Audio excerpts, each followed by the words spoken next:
Short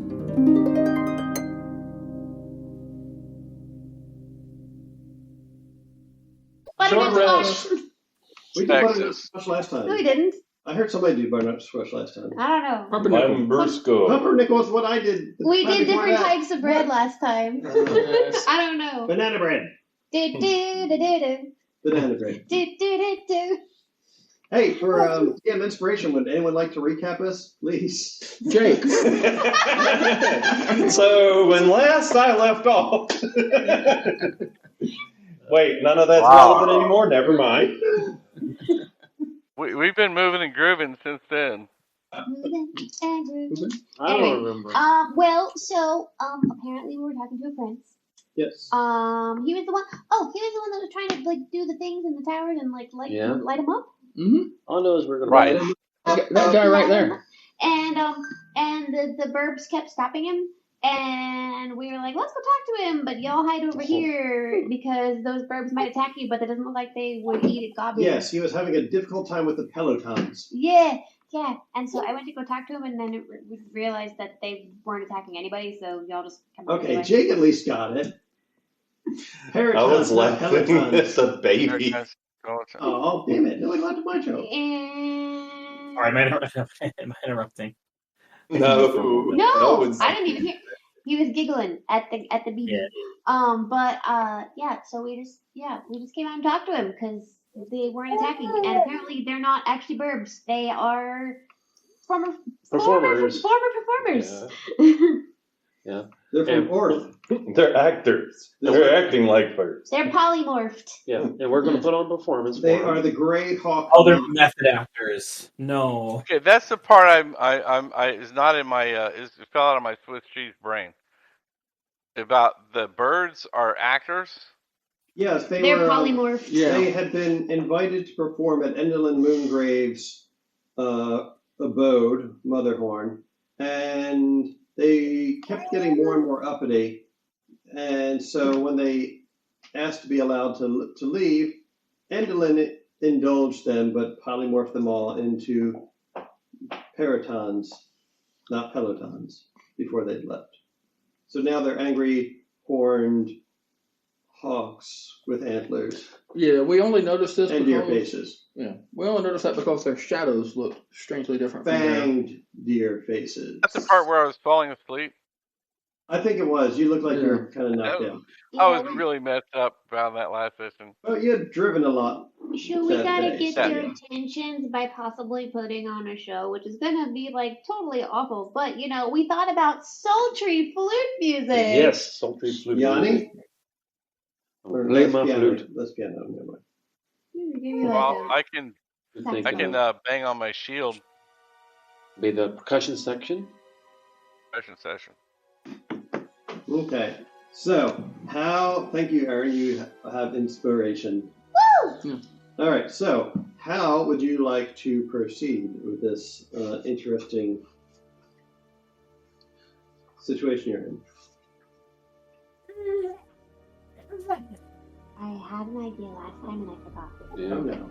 There was something about a specific play that they liked. Do you remember what that? We could do a play of our activities thus far, where, hey, let's negotiate with this killing.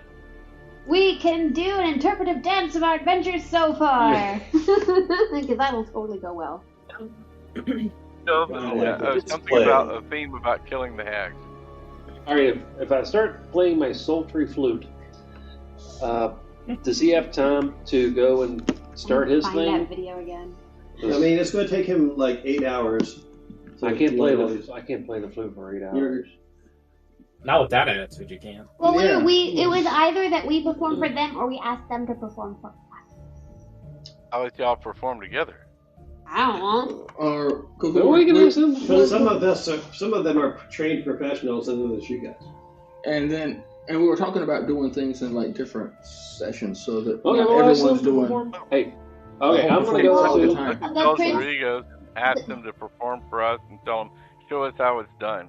Yes, yeah, that was Gleam's suggestion, was to get them to perform for us. Benita's going to wave them down and go, hey guys, try to get their attention. We want to see a show. What language are you speaking to them in? I will first try common. Hey, you guys. Let me, If that doesn't work, then I'll try Sylvan. I think I got Sylvan. Well, hopefully that doesn't show up on the recording. Languages, yes, I got. Yeah, I'll try with common first. Then they respond. let me see if they speak. Hey, you guys. I need more current references. So you call out to them in common, and they seem to take notice, and one of them buzzes you and kind of laughs as it flies over. Yes, sir. You seem to be very talented at buzzing around. Ooh. Give us a show! Ooh. Please? So do they speak at all, or is it just sounds? They don't seem to be able to speak. They are able to make sounds. They don't seem to be able to speak. They give me an insight check. I can actually, because of my What's that? Four. Because of my speech of woods, I can actually understand their noises and motions. All right. Oh, and as a ranger, I think I can do Yeah, it. that is the most useful background ability I think I've ever seen. What is it again? Speech of woods, I just posted it right there. Beasts can understand your speech, and you gain the ability to decipher their noises and motions. Polymorph. I mean, people have been polymorphed, but I mean, that ability comes up so rarely that. Hello. I can imagine that their current Testing, okay. emotions are very, animalistic. Trying to change devices. You're very loud now. I can lower as well. Yeah, don't worry about it. I got it. How about now? There's too low. A little bit in between. Come back a bit. How about now? Yeah. Oh, that sounds good. Okay, Kelsey, Okay. could you repeat that, please? Yeah, so I imagine since they're polymorph, they're right now they're taking on the behavior and the sort of patterns of whatever creature they've assumed. So that's sort of my logic behind that. Mike, I think your microphone might be picking up your speakers and feeding it back. Yeah. Right. Is it still feeding back? Just when others talk. I guess we'll find Okay, out. I'm gonna switch back. Okay. Go ahead and give me a nature check, Kelsey. You got this. Okay.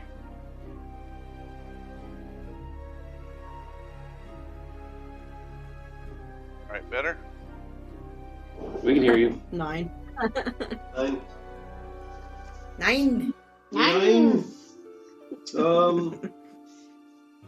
Let me read over this ability for a second here. You pasted it in Roll20. Beasts can understand your speech, and you gain the ability. Let me take a look at their monster entry here real quick.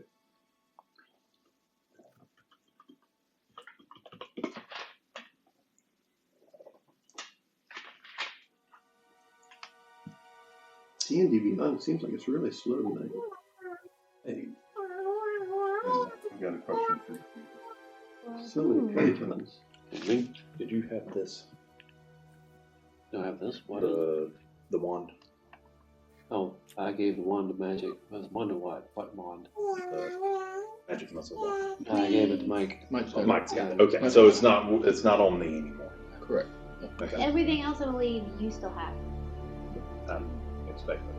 I wanted to make sure that There's so many. it wasn't on my character sheet if I still had it, but I couldn't remember. At some point, he'd have it. And I gave it to Mike because he needed there was a couple of things that we exchanged before you. I don't know what's going on with why. Oh, it put me in the homebrew section for some reason. I was wondering why I couldn't find anything.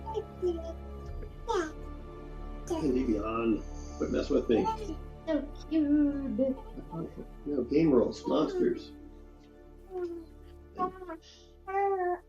They had action-oriented Paraton, and I'm like, what the fuck is this? Here we go. Periton. Monstrosity. Oh. So they're listed as being monstrosities, not beasts. Okay. Oop. It was worth a shot. You're exactly right, Minnie. Well, it ain't exactly a squirrel, yeah. Yeah, because I have a similar thing with called beast sense. Yeah, so it's the same as So hers. when you're trying to get a sense of them, you get this sense that these things are not natural animals or beasts at all. For one thing, you notice that the shadows they cast when they're illuminated by lightning, the shadows they cast actually look like people. Paratons are people. Yeah, so the Paratons are casting shadows like people instead of winged deer birds. They broke my boyfriend, y'all. Oh no. You broke him. You gotta keep him. That's how it works. People! Okay, so, Welcome. what is the objective here? We gotta get, so We're trying to dude convince- can go around. Yeah, so We're trying to distract them so he can go light the candles, but it takes an hour for him to climb a tower and light something and then get to the next one. Yeah, there's 8 of them. So, Why are we climbing? so He's doing that. We were trying to distract the birds. Prince so he can- Lagrathos wants to light all the towers so that he can transform the mirror into a portal back to Faerun. To the Paraton nearest me, I say, can you understand me? Look for any sort of assent. So when you ask that, it cocks its head as it looks at you, and looks at one of the other Paratons that's like, they're just kind of spiraling about there, and they look at each other, and they look back at you, and they go, caw, and they just bob their heads. All right. What were you saying? Here's the deal. Hold on a second. Hold on. Wait. Aaron's trying Hold to on say a something. second. Go ahead, Aaron. I was gonna ask Gleam what's the longest play she can think of to ask them to do. He says, well, perhaps the buried queen's twilight. And at this, when she mentions that, she says it loud enough that roll. that the Paratons are actually able to hear it, and some of them they land on the ground and begin like batting their wings excitedly at Gleam, all around Gleam when she says that. And one of them reaches out with its beak and tries to trying to tug on her. She's got like a colorful sash tied around her waist, and it's trying to tug on that as if it wants her to come along with them. Go, Gleam. How long is it? He says, a few hours. Okay. And then we'll just ask him to do another one after that. Says, Well, could we ask the Paratons if they could, while they're doing their show, could one of them just simply transport the dude to each of the towers? Well, their goal is to keep him from doing that. They're the ones trying to keep him from lighting them. Okay. And they were hindering him. We're distracting them by having them put on a long play. Got it. Understood. And he has to light all of them By himself, himself, yeah. for it to work. Yeah. Oh, does anybody Okay. have haste by any You have chance? Discord message. Does anybody have haste by any chance? No, because I'm a barbarian. No. I was about to look at my sheet as if I had one. And he's Not pressing, but He's not there. He's got. Oh, He's that's not right. here. You're still not He's there not yet. there. Sure. He's still. Oh, yeah, he's still not here yet. Unfortunately, All for right. this play. the spirit is there, but not the body. Okay, so who is providing the musical accompaniment? Yeah, I'll give it a try. All right, give me A performance a check. performance check. I Who got all like has some kind of instrument? I have performance. I don't know in what. Hey, someone has plus. I'm Don't a- you get like advantage or I'm a something? soldier. I know how to bang out a cadence on my shield. Then do it. So he's percussion. All right. Is somebody going to help me? Somebody That sounds like help right there. What was that? He's playing a rhythm on his Give you shield. a cadence. All right. Can I get advantage since they're helping me? Yes. All right. Okay. Thank God. No, just Just more than one twice, maybe. Okay, 11 plus 7 is 18 for that one. Here. Oh. So 18 is the highest. Yeah. All right. So you begin playing a light and lilting tune upon your flute as magic flute. as Gleam. A sultry. Yes, this is a grown-up version of the Fairy Queen's Twilight. Apparently, emphasis on the Twilight. Fairy Queen After Dark. Oh, Ew. up the kitten for this one, folks. We're all going to get distracted. So Gleam actually reaches out and invites Zalric up on stage to perform with her. Of course. See, See, it is going to be one of those kind of shows. I'll listen next to you. So the rhythm's gonna be kind of like booms, boom, booms.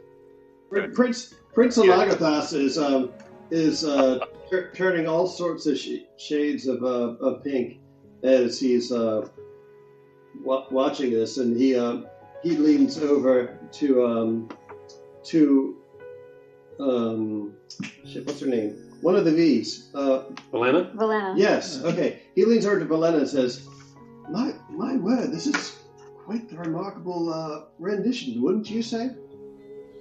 Valena is not here right now. Unfortunately, she had to go put the. Valena got flustered and had to leave the play. Yeah. It's too hot for her. Yep, he's barking up the wrong tree. I do not say in character because I don't even notice. There's a risque play going on right now. Okay. So let me see how Gleam does with her performance. I'll be back in a little while. I'm going to try to get her to bed. Okay. So, We got 8 hours. Zalric, why don't you roll performance? Performance or Yes. it has to be performance. It could be acrobatics. Oh, not athletics. No, you can do acrobatics. Okay, it's the same. What are you doing acrobatics for? No, acrobatics is better. Yeah, you can roll with advantage. All right. Well, that was 15 plus 3. That's an 18. That's pretty good. And a 19 plus 3 is a 22. Oh, wow. Yeah, doing pretty good. Just cheering y'all on. And so she was having issues. I'm leading, so. Yes. So she was not expecting you to know how to lead, but eventually, when she realizes that you actually do know how to dance, she allows you to take over, and your performance improves dramatically.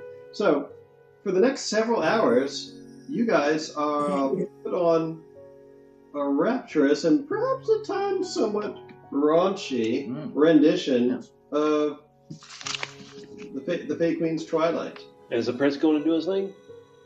No. You guys are all sitting in rapt attention. At Oh, to the point of this thing! I'm sorry, I was too good. Just like afterwards, we're all like clapping, like, yeah, that was great. Yeah, you know we're gonna be exhausted after this, right?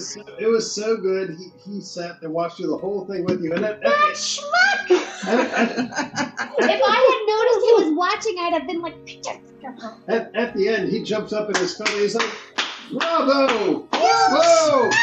Yeah!" Wait, this is for a prince? Yeah. We were threatening the bird so the prince could go light the towers that he was needing to light. Yeah, He was purple rain? He says, cheering down. Thank you. Just wipes away his single tears. Think about Gleam. So Gleam and Zalric are up in the center stage, and they join hands with the wings of all the Grey Hawk Mamas, and everyone takes a bow at the end, and with you guys applauding raucously, they seem well pleased, and they look at they come up and pat you and Gleam on the back with their wings before they flap off into the storm. Wait, did they look tired? Before they take off, look tired? Or they just put on a big plate? Maybe they look tired. No, they seem exuberant from getting to put on a performance. They disappeared. But they flew away into the storm, not back to the towers. Oh, they flew away. left. Yeah, they left. Yeah. Yeah, so they seem well pleased with the applause and adulation of their adoring audience. Do you like all those A's? Alliteration? And they seem well content and fly off into the dark skies of Yavin. And I don't suppose we got a long rest out of that. Accolades aplenty. Yeah. So, you guys successfully managed to placate the Paratons with a play. A sultry play. A pornographic play. Woo! Yeah. This is going that far. Oh my god. Yeah. It's like it's soft. It's very soft. Alright. It's a child present. I mean, that's how Sorry. that's how children get made. Yes. Alright. Alright. Let's So, go light what's your the status candles. of the torches? He says, "My friends, I thank you so much for your intercession in this tribulation I've been going through. Please make yourselves comfortable, and I'll start in the long process of getting all of these lit." Good. I'm taking a short rest while you do that. I don't care what you guys are doing. I'm taking a short rest. All right. So, I can't blame him. It was a good show. yes. All right. So, I'm gonna make soup. at this point, you guys can begin taking a long rest, since it's going to take him 8 hours to do this. Okay, Oh, that's yeah. good. Alright. Who's gonna be on watch? Yes. You guys. I'll take watch while I'm cooking the soup. That way the second watch can have some soups and keep them up at night. Hey, that means somebody with really super good eyes needs to be watching with you. Why? Because he doesn't have dark vision. They did I really good work here, though. Right. do have something. Let's see. for vision. You have a The monocle. question is, Well, I can take. How many watches? Get that monocle thing, yeah. if Pets had help, would he be able to do it more quickly? No, I that can't. would ruin the ritual. I didn't say light the stuff. If for Somebody to well, I carry him? can't help him climb though any better though or anything. Hang on a second. What is okay. the natural time of day around here? It's not like So- it's pitch black It's night. always, it's always evening time. I can watch Right, with and I'm a practice hunter, so I got no trouble standing watch at night in the evening. Alright, I'll take second watch. You two taking first. I'll take yeah. second. I'll go with Stuart. Okay, you're with Stuart. So we got the two hunters hanging out together, and then let's see. I guess we'll have the two ladies on another watch, and then Benito and Pip on another watch. Who are all the others? Yeah, dude. Huh? Did you have three watches? Right. Pip and Benito. Pip and Benito are last. okay. And then Pip, Glenn and third watch. Oh, okay. All right. Do So it. give me those, Mike and John. Give me one of you to give me a perception check. The other give me survival. Who's got better perception? You guys probably got better perception with your elfie eyes. I have survival and perception +5 for me. What's your survival? He's got +4 and perception +4. Yeah, they're the same. Okay, well, Alright. but you can't see in the dark. You do survival. Not dark, it's twilight, it's evening. Yeah. That's true. Ever been hunting in the evening? See quite well. Or 13. So you get infinity. Yeah. You got 8. I got an infinity. Plus 5 is You got 13. infinity? No. I'm gonna roll 20, right? Isn't that an 8? Yeah. It's infinity. Ew. +5. I got That's 8. a really high total. roll, John. Yes. Oh, that's impressive. It's not I got a nasty. I'm gonna start rolling real math rocks here, but I rolled a 4 + 4, 8. I got a 13. 13? And you were doing survival? Yes. No, you were doing perception. Well, I was doing perception. He's He was doing survival. It's the same bonus. Or either, yeah. Either way. So, as he's cooking supper and making provisions and whatnot, he's kind of focused on that, and it starts raining at one point, so he's kind of concentrating on, keeping the rain from spoiling the food and whatnot, and you're keeping watch out, and you start noticing that the clouds are looking even more ominous than normal. Like there's always lightning playing across the skies here, but you're noticing that the skies are starting to get kind of pockmarked and dimpled and whatnot, and you're getting a bad feeling about this because you've heard of severe atmospheric I go over and disturbance before. get Stuart's attention and nudge him and be like, hey, do you see the clouds? They're looking kind of odd to me. Do you I secure the pot and secure the cooking pot and look up. Does it look like a natural storm or not natural storm? Give me a survival check. He already did. Well, he can give me another one. I'll give you because this is a specific question. 15 plus 4, 19. Ooh. So it's possible that it could be natural, but it definitely looks like there's some tornado weather forming. It's a twister. It's a twister. The actual two things in the world I'm afraid of is tornadoes and my ex-wife's driving. Are they the same? The ex-wife's driving has more potential for damage. So I'll side with the tornado. Okay. That's probably the best. Where is everybody? Is everybody low? Are they on towers? Where is everybody? Well, the prince is on about his. He's on his like second or third tower at this point, and you see him like pointing out that yelling and trying to get your attention, and pointing off in the distance at something. All right, where is he pointing? Look at where he's pointing. Right, let me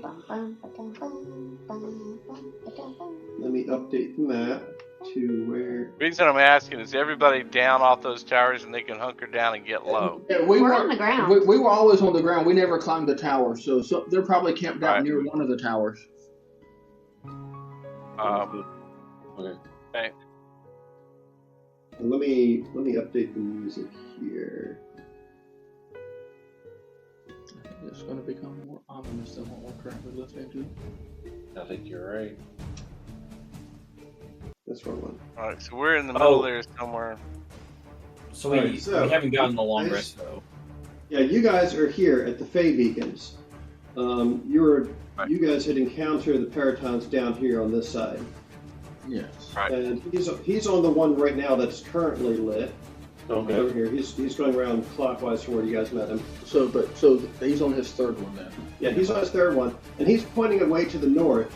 And somewhere up around here, you can make out a funnel cloud that's winding through the mountain gorges.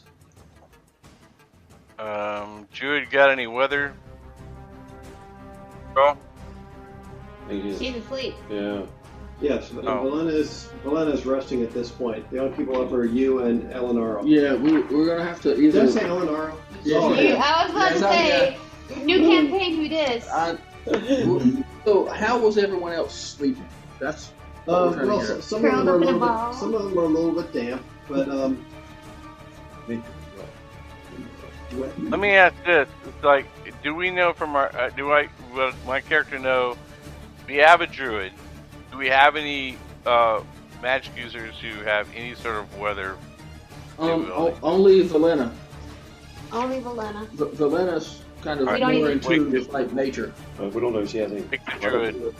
We don't know that. She's more in tune with. We've never asked.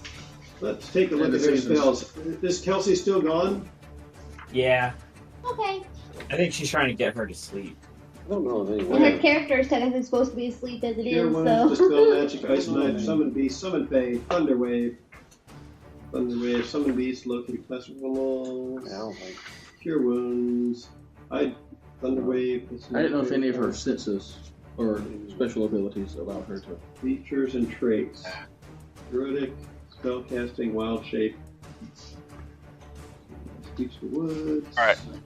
So. No weather sense or control weather or anything like that. No. Right. So, number one, it's a tornado. Okay, you're not going to be able to do a whole heck of a lot about tornadoes other than anchor here in place, right? Do we have an immovable rod? I thought somebody had one. Have what? A movable rod. What? That's the other campaign. Oh, that was the other campaign. Yeah, that's the other one. Yeah. Don't worry, he does it more. I think the Chillins had one. The Chillins had I don't think one. they gave one to you. No, they didn't. We didn't take it with us. I don't think. It's not in my inventory.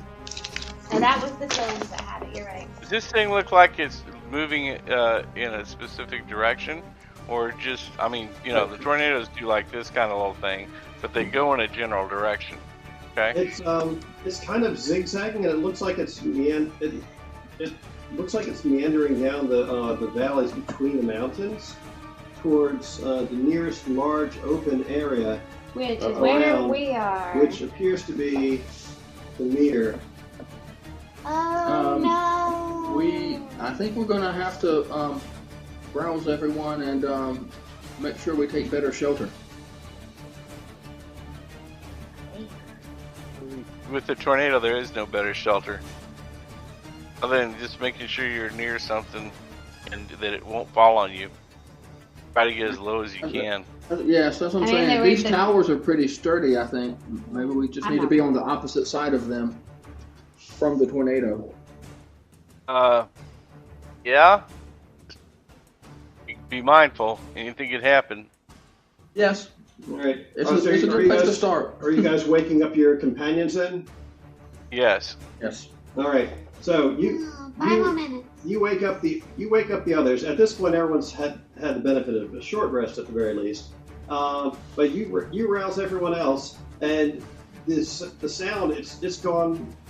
Just now there's like a roaring sound that can be heard, and as it's getting closer, you see probably 100 yards away from you, like over the lake, you see like this point of light, like this fiery point of light appear, and it starts materializing. It almost looks like a rift opening in midair of fire. And as you're watching it, the tornado comes over and starts going over the lake and forming a water spout. And just as it does, it ends up intersecting with this fiery portal that's opened above the lake, and suddenly there's a deafening explosion, and steam just goes everywhere as the tornado explodes. And there's like rabbits and goats and like shrubberies and everything else just goes flying every which way. You see a paraton go flying past, like completely freaked out. And when the winds and everything else clears, you see a very fluffy white rabbit that you recognize. What the hell? Wexley? It is Wexley. What the hell happened? Where are you? The hell happened? Nice entrance. Oh, we're asking you that. How the hell did you do that? How the hell did you do that? Wexley. All right. Check. Magic. Wexley, could you shut the windows? A terrible draft. You said perception? Yes. 14. 14. All right. So you were just you could have sworn that Dink had just wrapped up giving you some instruction on a super secret spell that she was imparting upon you, and you were practicing it for your first time as she was getting ready to teleport you back to your friends, when suddenly all hell broke loose and everything around you exploded in steam and wind and mist. And that makes sense. Yeah. And then, strangely, that just is unsurprising. and as you're looking around, you're like, what the hell just happened? You see a lake rushing in towards you from all sides, and oh no! Hide away! Okay, so it's a wet rabbit. It's a wet rabbit. Can he swim? Can you swim? He's wet. Rabbits can swim. I've not had a great history with that. He's also wearing armor. Light armor. I hope it is. It's about medium. We all saw this happen. You all saw this happening. Ah, crap. I need to roll. That's the. Give me I'm gonna warm up the soup. Give me a reflex save. All right. He's gonna What is need that? the soup. D20 plus God damn proficiency. it. Not dexterity save. Yeah. Fuck. Too many systems. what happens. Just you wait, Emmett. You'll get it at some point. Yeah. 13. 13. You see a rowboat headed for your head. A rowboat. and then it explodes. The rowboat explodes. Also Okay. true. And you beside you, you hear a very a high pitched but very testy voice saying, "Rabbit, wait up! Hey, more attention!" But you're getting this hand that you're getting slapped by is very small, like that. It still packed the wallop. It still packs wallop, and you feel this tiny hand like grab you by the back of your scruff of your neck, and there's a Wizard, whatever it is. Mage hand. Not part of it. Hairball. You guys see is this like it looks like the mother of all dragonflies is like is tractor beaming a soaking wet Witchlight out of this lake, just as the lake, which was blown to its shores, is all like rushing back down and like Fantasia. on itself. Yes, like Fantasia. Oh yes, I got that reference. So, Okay, Cap. So Dink manages to successfully drag Wexley to the shore of the lake. Whereupon she like. Oh, stop! I'm not that heavy. Has anybody else seen the rescuers? She says, "You are soaking wet. You weigh twice as much." A lot of fur. So not that heavy becomes not that heavy. She says, Your carburetor she is all says, pooped Not out. that heavy becomes that if heavy. you live long enough, you might eventually become a wise ass, smart ass. Don't test me. You know the only correct response to that. There's being a dumbass. Yeah. Wexley, where did you come real? So, from? Wexley, where did you come from? How did you get here? Can you do that again? he says, I came from there.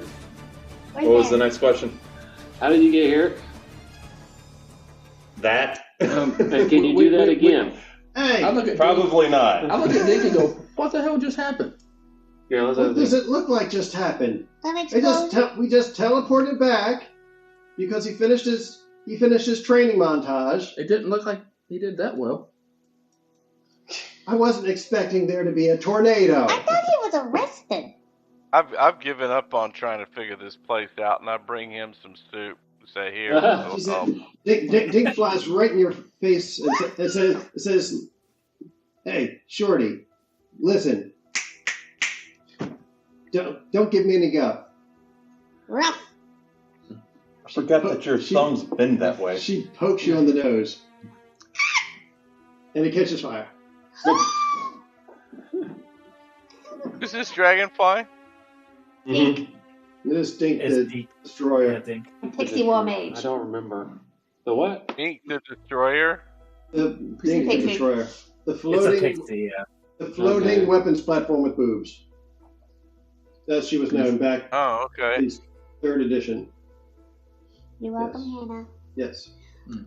She says, anyway, and she's like wringing out her wings and her skirt. She says, anyway, you done good, but try not to blow up anything unless you actually mean it.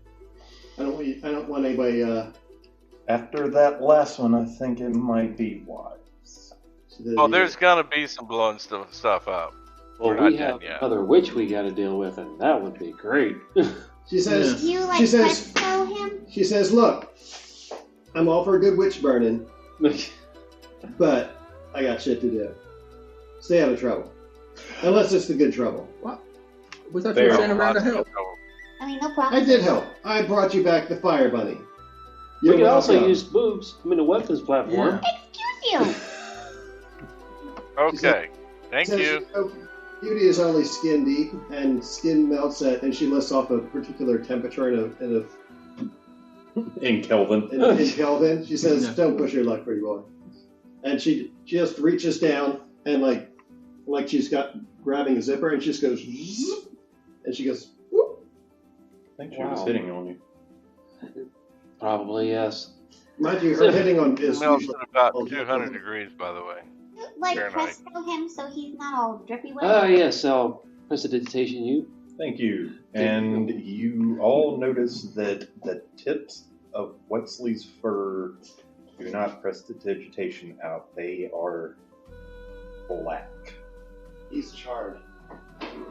Is this a new look for you? It's a result. Hold on. It's Stay still. Hunker down. It does look. I missed It that. does I've heard of look. gold tips, but not black tips. Mm-hmm. It's very becoming.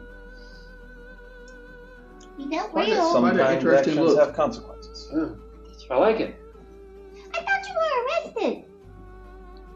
Or was I that think we're all rested now. arrested. Yeah. So were Pip and Valena for a while too. They seem to Where be did you being go? What taken were you away doing? and returned. Yeah. No, Maybe I'm There was a lot, as Dink suggested. There was a training montage of that felt a lot longer, like several months longer. And then I studied about my goddess, and we had a bonding experience. This is weird. What kind of bonding? So you went off on a retreat? Retreat. I don't know the word. Stuart, do you know the word? Yeah, but I don't use it very often. Welcome back. So we're now in Yan. We got a witch here that we want to kill as well. We haven't spoken to her yet. What's this one's name again? Hey, stuff with There's so many. We can keep track, really. Endelin. Indolin Moongrave. Moongrave, yes. Yeah, we already beat the second one. Yeah, we killed another one. Missed all the fun. I tell you where she was at, but I'm kind of confused. And we're going to. They were off training. We've got a giant cyclops that's helping us. When he says giant cyclops, he means 50-foot tall cyclops. There was a And a unicorn. flower. 2 of them. And a bee. Yeah. Oh, that's still here. And Somewhere. What happened with the dude in the tree? What dude in the tree? The whole guy in his fucking walking tree. Oh, they're- they helped us. Wait, that witch is dead. They're good now. They're Yeah. hanging out, having fun. Okay. They didn't Yeah. come and help us though. Oh my god, he turned into this big blue thing. He might have turned into an Oni. She describes the Well, because only a couple people, Valena and Insight saw check. him. Yeah. And I don't remember that.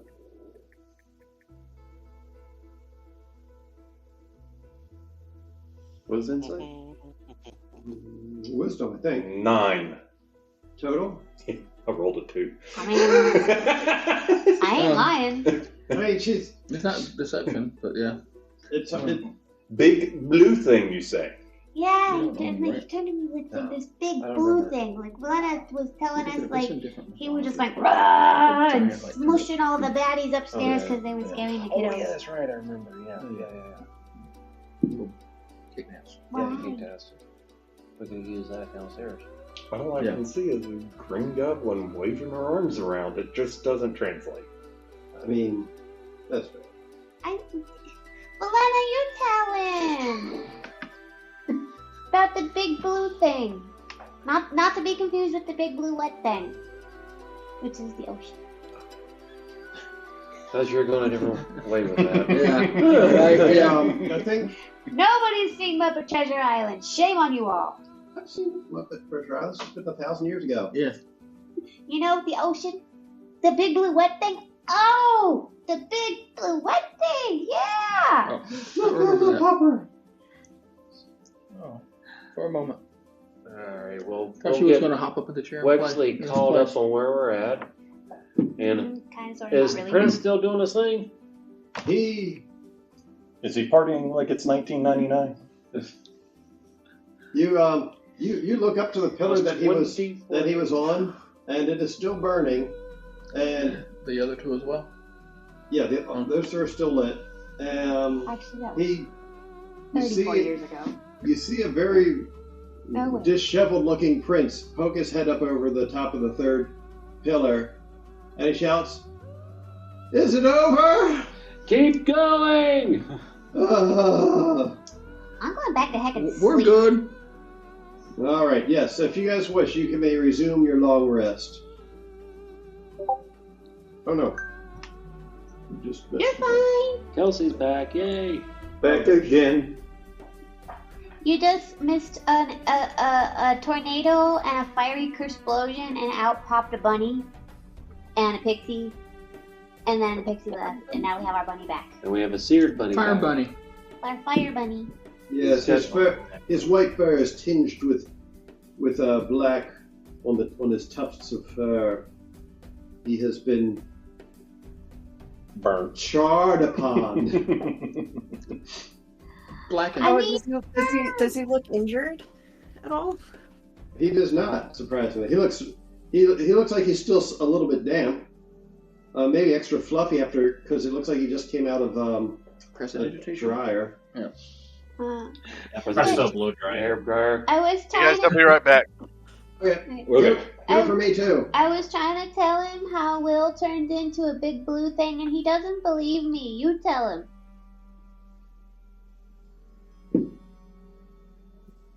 Cricket, cricket, cricket, cricket, cricket, cricket. What? Sorry. Pickle was trying to tell Wexley how Will of the Feywild turned into a big blue thing while we were fighting Granny Nightshade, and Wexley does not believe Pickle. Yeah, he did. Oh, yes, indeed. How are you? Are you? Your fur is a little tinged. Yeah, it does that now. I hate the word singe. Can we do you want us to Can it not be both? It's black. That is delightful. Doesn't quite do that. It just kind of goes further back whenever you do that. Oh. Valena, anyone who's skilled in religion, give me a religion check. Not me. I am not.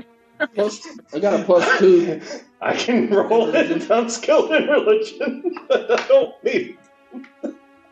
I'll roll it. Hey, I'll roll it. He's losing his religion.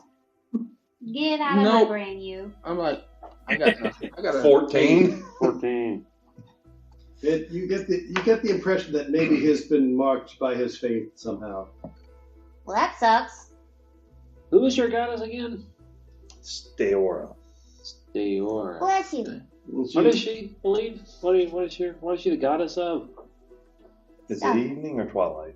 She's the goddess of I think it's like Starlight. Okay. Starlight. She's also the goddess of self-improvement. And self-improvement. And her she's the daughter of the wind god and the star goddess. Okay. The sun god. Or the sun god. Moranlis. Miralnus, yeah. Miralnus. He's the god of winds. Oh, I thought he was the god of sun. So at the same time, ask around to everyone else and make sure everyone else is okay. I'm Where good. is everyone else? They were all sleeping. We just woke them all up. Where's Pip? I haven't heard from Pip in a while. I'm here. Everyone okay? He is sullen because he's not the only bunny anymore. Well, Oh no, he's been talking. Okay. Yeah. He's a tall bunny, and this is a small bunny. Did you learn any new tricks in all that training? A few. Y'all talk, I'm going to sleep. Any big explosions? No? I mean, Not we yet. just had one. Oh. Yeah, that was sort of a tornado interacting with the portal, with Dink's portal magic, or fiery. Well, you know how to make an entrance. We'll lure her here and throw her in the Dink pond. knows how to make an entrance. I just kind of got pulled along with that. At least she didn't use her eyebrows. Oh God. I don't get that reference. So one version of Dink, in the second campaign that starred her, instead of being a pixie war mage, she was a pixie witch. And in the campaign in which she was a pixie witch instead of a pixie war mage, Hannah made her creepy as fuck. Like she could do shit like peel off her skin and animate it as like a summoned creature.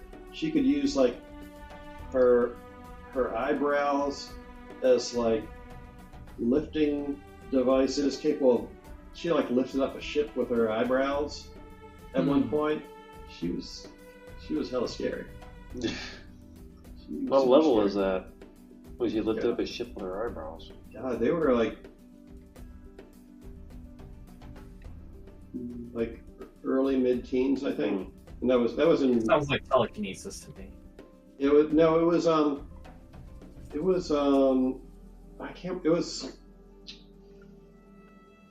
was an actual spell, but I can't remember what the name of the spell was because it was so long ago. It was in. I think by that point we were using Pathfinder. I think by that point we were using Pathfinder First Edition. Leviosa. Oh, no, she used the hairs. Right. Yeah, It was super when you first described that, the first thing I thought of was the Lex. Remember that TV show, The Lex? Oh yeah, I remember the Lex. Yeah. The dragonfly sort of shaped starship. Oh yeah, Lex. Right? Lex. Yeah. Oh God, that show was so creepy. That was terrible. You said Dragonfly War Platform. That's what I thought about. I've seen a few episodes of that. That was super creepy. Yeah. Comedy, tragedy, insanity. Lex. Mm-hmm. Which one was the campaign where she fern-bellied the dragon? That was the first one. Using Nate's tree token. Yeah. That was the second time she ended up inside of a dragon. The first time she ended up inside of a dragon, she was in the process of getting digested when our party's Minotaur Ranger jumped off of a bridge and scored a nat 20 crit on the dragon with his battle axe, split it open, and she was able to fly out the gaping wound moments before the dragon crashed into what the adventure listed as the weak point of the bridge and collapsed the entire bridge. That was the only point of ingress into this entire valley, and ended up giving the defenders about a 2-week advantage against the army of hobgoblins that was attempting to besiege them. Nice. Yeah, I was kind of incredulous when I read that. I was like, okay, you were flying this direction, and then you... Son of a monkey. I was like, oh my god, they actually knocked down the bridge. So yeah. That was Red Hand of Doom. If you ever played that one. Nope. It was a good one. I think the only adventures we've actually played are this one, Curse of Strahd, and like when Nate was running that one? When Nate did the pirate one, and Parker did Crypt of the Everflame. Okay, that's fair. That's it. Back. Alright, so. And we're back. So you guys managed to get in a long rest. The rest of the evening is thankfully uneventful. Other than the sound of pickle sawing wood. And sawing wood isn't much of a sound. Anyway. And when you guys awaken in the morning, you're feeling refreshed and invigorated, and like you just dinged. Oh wow! Awesome! Oh, hey! Oh, I'm gonna need new characters. So you guys ding level 6. All right, awesome. Yeah. Yeah. So as you guys wake up in the morning, Prince Lagerthus descends from having lit the last beacon, and as he does so, you wake to see the surface of the mirror billowing with silvery mist, and as you look out at it, you see reflected in the mirror-like surface of the lake a forest of ancient trees. Lagerthus bows to you, and then he says, "Friends, I'm most grateful. If you ever find yourselves in Faerun, please seek me out in the misty forest, and perhaps we can toast our good fortune of and the stars that shine upon the hour of our meeting. You mean you're not gonna help us? He says, here, take this, and he hands out to you his sword. Ooh, nice. What kind of sword is it? You'll find out. And with that, he turns back around and marches into the lake, and you see him as he's walking through this forest. And after about a minute or so, the vision from lake fades and the mist subside. That was pretty cool. He's got a flair for the dramatic. Yeah. I mean, he is an open print, so. That explains a lot. Prince always did have a flair for dramatic.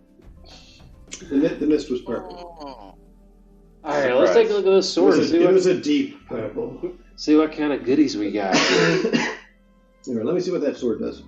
Who got the sword? Oh, but where's the purple? Well, we have it. We'll decide once we figure out what it does. I can't tell if I'm supposed to do anything when I hit level 6. You probably get I'll check out the sword forward before on I do your an upgrade. whatever your barbarian thing I got is. fast movement level 5. Level 6 You're gonna- is 6th level Path of the Wild Magic feature. Got another language. Oh. Mm-hmm. Now, here's mine, so pick something that's Touch not on one my creature list. which can be yourself and confer Yeah. one of the following benefits for your choice of that creature. Right here. Let's see, got Infernal. I could do Abyssal, Celestial. Oh! Celestial. Oh, do I have something? No. No. Celestial might be a good one. I don't know who we're gonna meet. Yeah. Yeah. Could wind up meeting some angels, etc. Alright. Oh. I'm grabbing my I laptop. have a new thing, y'all. What's that? 6th level Path of the Wild Magic feature. Can harness my wild magic to bolster yourself or a companion. As an action, you can touch one creature, which can be yourself, and confer one of the following benefits of your choice to that creature. That was last campaign. For 10 minutes, the creature can roll a d3 Always whenever okay. making an attack roll or an ability check and add the number rolled to the d20 roll. Or roll a d3. What the frick? The creature regains one expended spell slot, the level of which equals the number rolled or lower the creature's choice. Once a creature receives its benefit, that creature can't receive it again until after a long rest. So, like, say I rolled it and gave you back a spell slot, I can't give it back to you until a long rest, and I have to give it to somebody else. Gotcha. I can take this action a number of times equal to my proficiency bonus, which is 3, and will gain all expended uses when I finish the long rest. Cool! That's fun stuff, y'all! Yes, it is. I think that's all I do. I don't have to do nothing. Barbarians are easy peasy. I never miss this one whenever I play a cat. I got 2 extra pieces. Very easy. I'm already done. Oh. Yeah, I literally just pushed level 6, and that's it. New character sheet. Y'all gotta pick spells. I don't miss that. I just have to. All of mine's already listed, so I just have to figure out what extra spell I'm taking in my general loadout. So now what has changed it? So, I'm assuming over the last couple of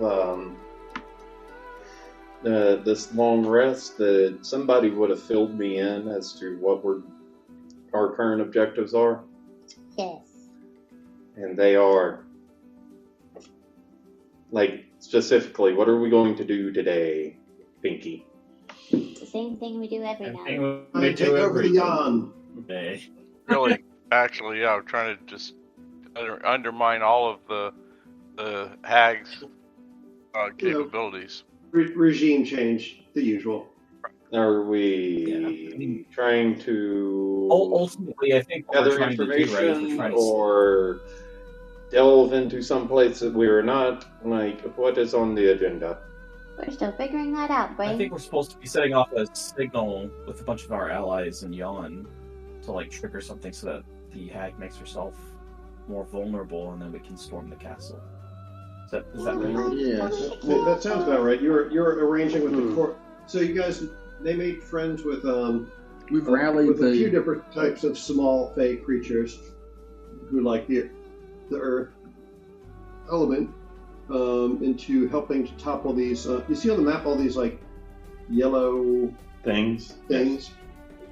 Those are lightning catchers, and they relay the wild magics of the Feywild to the hag's castle and power various devices in her abode.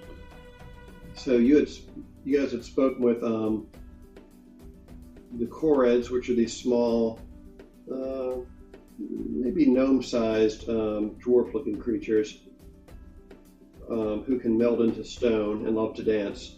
You spoke with them as well as these Briganoks, who are these little kind of bat-nosed, sprite-sized dwarf-looking guys whose souls are just like a little ball of energy that follows them around. Gotcha. And they like to live underground and mine wish stones, which are stones coalesced from the dreams and wishes of mortals. So they had been at war, but you guys managed to make peace between them, or at least an armistice. And they're going to see if they can help you guys to topple some of these towers, along with a 50-foot tall Cyclops named Mudlump, who's a Cyclops beekeeper. Because of course he is. Who you guys agreed? You explained what love was to him. I did an interpretive dance. We have a hawk. Yeah. So you explained what love is to him, and now he wants to know what love is, and he wants us trying to get Mudlump a date. Yeah, so we're going to find him a date. Possibly in Endolin's castle. Good enough on that. That answers that question. And then I have one other one that I'm not familiar with, so I've got to go and look it up. Is that your official bunny hat that you have on? It is. Okay. It's so cute and it's so soft. It is super soft. Probably very warm at too. level 6, as a ranger, I only get an additional favor in it. Okay. That's what I could do. Do you get any additional spell slots or anything? No, I just got an additional language, an additional favorite enemy. Okay. When I went to manage and went to level 6, that's the only exclamation point that was there. Okay. The Rangers were 1/2 casters. The jet. Oh no, they're a quarter caster. Yeah. I was like, is that thunder? No, is that the AC? Oh, it's a jet. Mr. Mike, I got an ability score increase, and so I put 2 points into my wisdom. Oh, very good. Oh, that's so good. Man, fire's so good. That is in the next 2 levels. Walking speed is the same as movement distances as well, right? Theoretically, yeah. Okay, so mine went to 35. Wow. I don't know. No. From fairy tale. Yeah. It still upsets me how they did Lucy dirty so often. Yeah. I still haven't got any further than we watched together. I think they released a couple movies since then. Probably. I will at some point go and watch it. Oh, it was funny. I saw some. I don't know if I saw a picture or a video. And I was like, "Is that a fairy tale key?" And I'm like, "Yeah." It's like, "Which one is it?" They're like, I believe they said it was Taurus. No. Lucy. I still have my happy. Okay. As you guys are resting and getting your gear ready in the morning, you have time to stop and get a handle on what's up with this sword. So the sword is my favorite thing. What the fuck is it? It is. It appears to be a mist blade. So, what it can do is it let's see, where do I put the notes? I had notes. Let me write up in chat. Oh, you guys doing thing. Okay. Much NPCs and notes.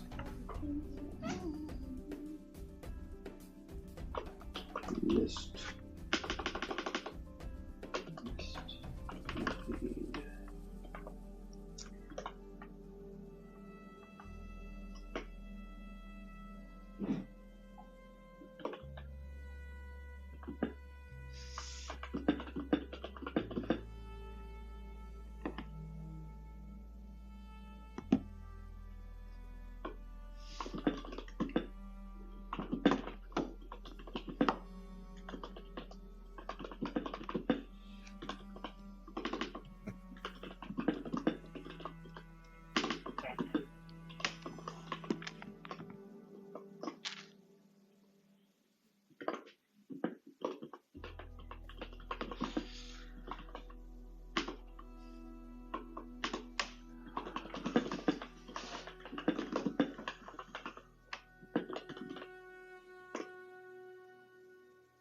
Riveting content, y'all.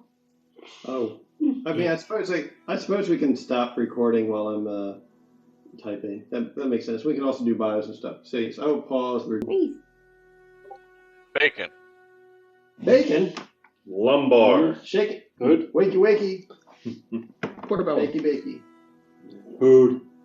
Okay, so the sword that Prince Alagathos gave you has the following properties. The Mist Blade. It can be used by anyone proficient with long or short swords.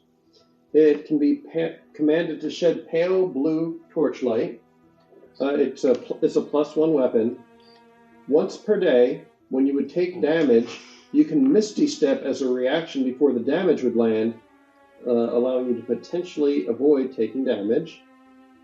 Once per day, you can cloak your next attack in mist, granting you advantage on that attack.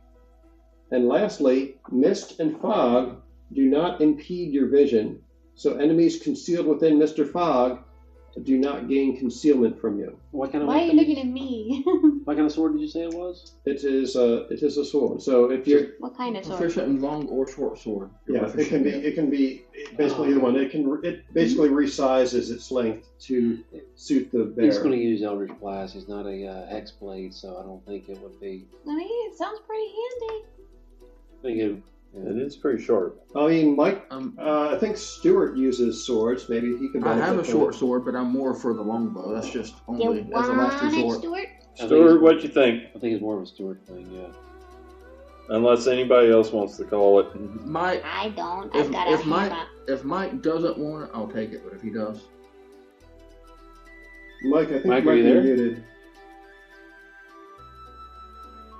Mike? Check your mic. Mic check. Mic check. Mic check. Mic check. Can you hear us? Can you hear us, Mike? We can't hear you. Yeah. Technical difficulties. He's got his Too finger many up. damn windows. Too many damn windows. Yeah, I'll take it. Woo! Okay. And so, you can shoot me the stats? I posted them in Discord in the NPCs and Notes channel. And maybe you can add it to your inventory. Notes channel, got it.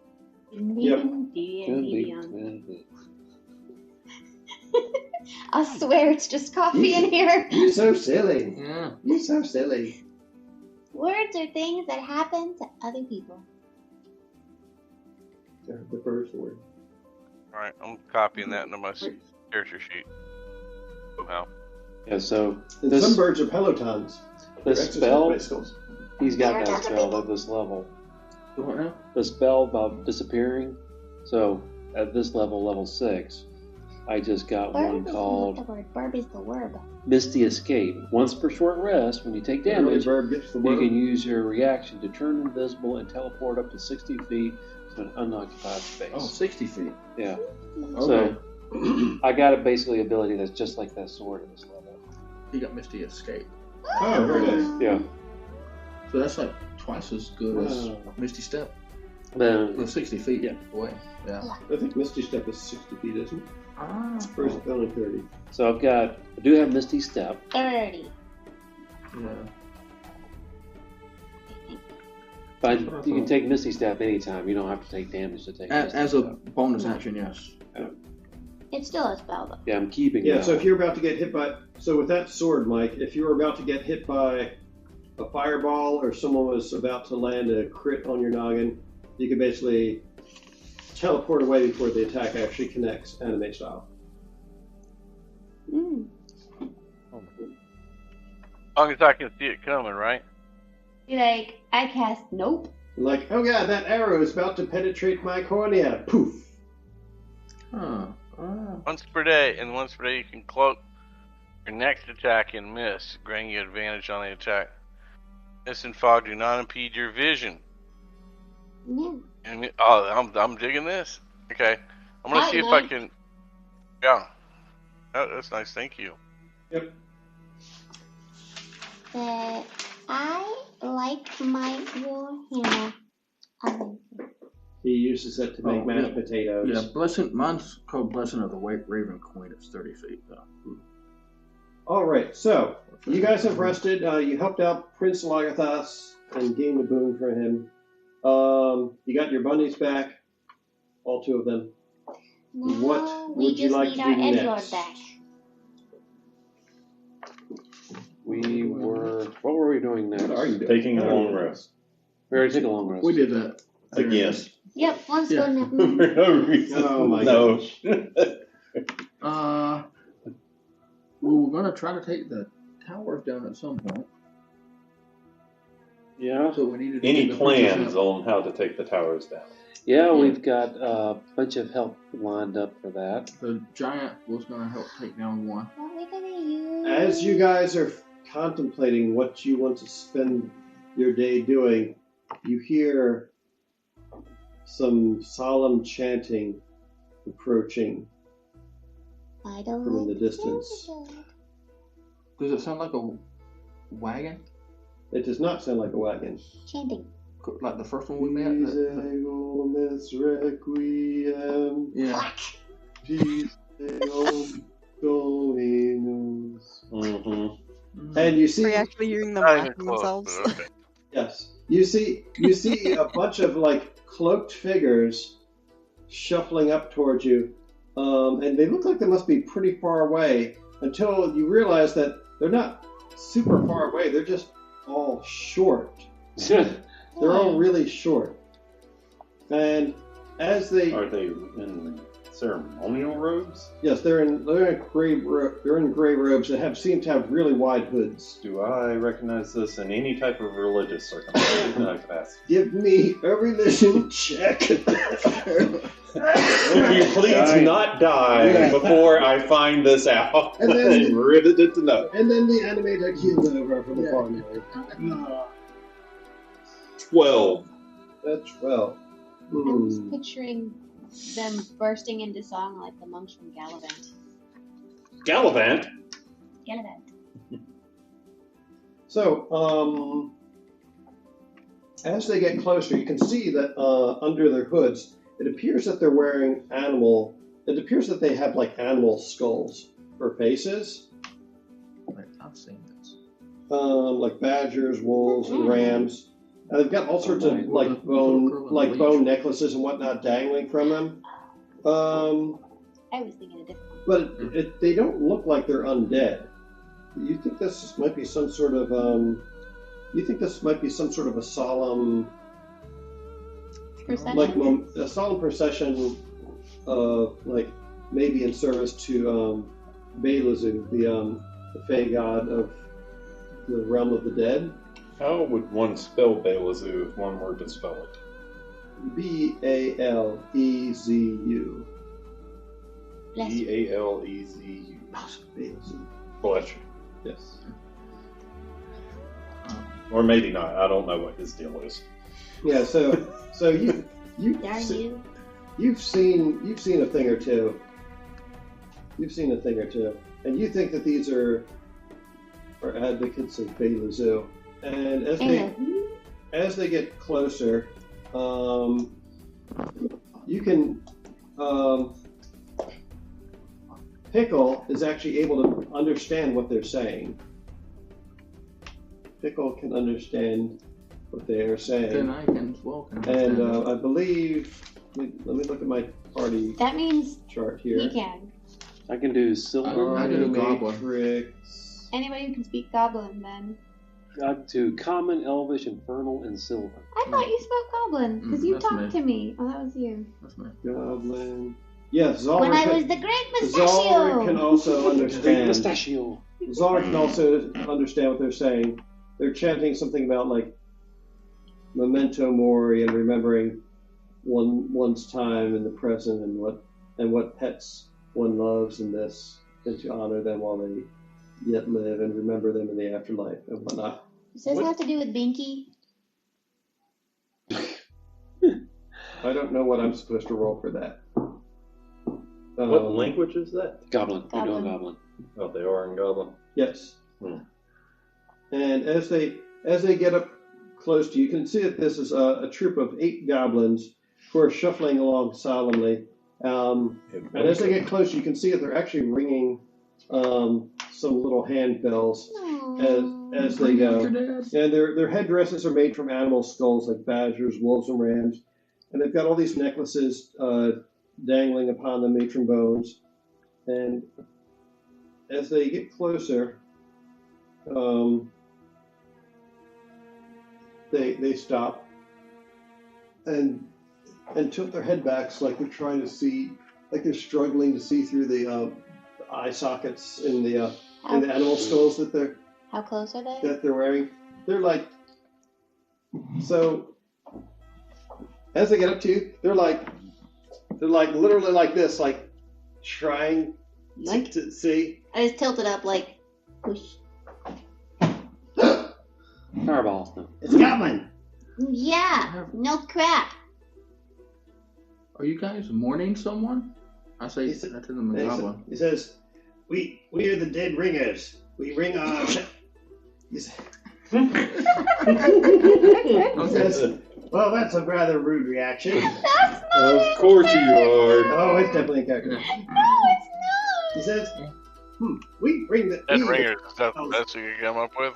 We ring our bells to comfort the dead who lie in the rock beneath our feet. Oh, so you're just honoring all of the fallen. Yes. But most especially our dear fairy and scaly companions who only join us in this world for a brief time before they pass on. Let's see. It's just sad to lose them. Yes. Huh? So, do you have any trinkets to trade? We are willing to apply our services in exchange for trinkets. What kind of service do you provide? I'll say in common. Hopefully they can understand me. This, if you know of any dead you would wish to beseech of questions, we can serve as mediums. Medium. We can talk to them for you. Media. Ticket service. What'd you say? Okay, so can I. Wait, did they said that in common? They said this in Goblin. So only we understood. So I tell the others what they said, that they can speak to the dead if we have someone that we've lost. Not the bread, the dead. Does it have to be somebody nearby, or can it be just anybody there is? What are the limitations? I'm translating in between if needed. What does the Goblin translate? It says it does not need to be anyone that you know personally. You can. We are friends to all dead things. Oh, we call upon the spirits of this place. Could he maybe speak to our scroll friend Nut, who had passed not too long ago? The squirrel friend? Nut. Nut. Trying to remember. It's a random friend of yours. Okay. Yes, we can speak to your Nut. Who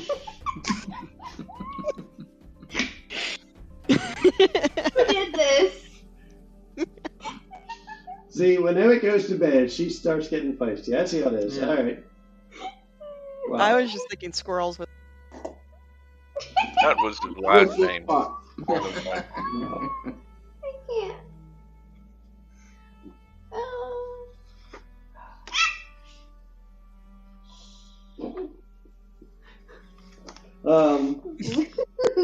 So yes, they say if you would kindly contribute a trinket to our cause, we will gladly interface with your nut. She's going to so she'll sort of like conjure up like a small daffodil and offer it. Will this work? Slowly. It's so full of life, and it won't last long. Yes, this is wonderful. We shall cherish it forever. And the one that you give it to turns around and when you lift it up, he takes it and he sticks it in the eye. He sticks it through the eye socket of the goblin behind, and you hear it. Ouch! He says, "Oh, sorry," and then he like lifts their mask up and puts it in, and then puts it down. So now the next person behind him has like a boar skull with like a what did you say, a daisy? Daffodil. It's got a daffodil where it's left in its left eye socket. So it's very anime looking boar skull now. And you hear some sniffling from under that mask now, like.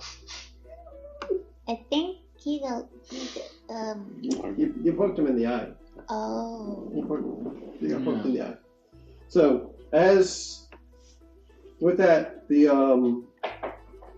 goblins join hands and begin walking in one direction with their hands joined, and they reverse and begin walking in the other. And they start skipping and dancing in a circle, going back and forth and whatnot. So apparently the secret to speaking with dead people is doing the hokey pokey. That's been your software. Mm-hmm. That's what it's all about, man. Yes. They do put their left foot in and their left foot out. And they should go all out. And when they do, you see this ghostly, what did you say, was it a squirrel? Yeah, it's a little squirrel. Nut. You see this ghostly squirrel rise up from the ground and hover in the air. Where Marley And it- Marley. And it squeaks in surprise. And let's see, do any of you speak with animals? Yes. Valena. And I am Valena though. Squeak, Okay, squeakity, squeak, so- squeaking. Valena and Zalric. Whereas the others hear only a squeak. Do you have... You guys hear, What the fuck?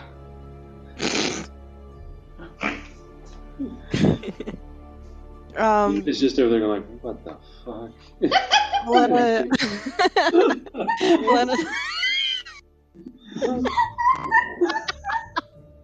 You broke Valena Valena clasped her hand in front of her beseechingly and leans forward.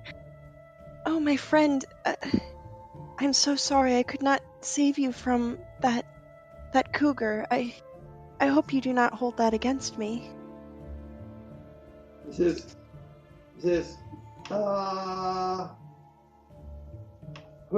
Wait, I'm not supposed to ask questions. You are. That's not a question. Is it? You weren't supposed to ask questions. We can't confused. understand him. All we hear is... The squirrel seems. The rest of you guys are looking at the squirrel. The squirrel is like.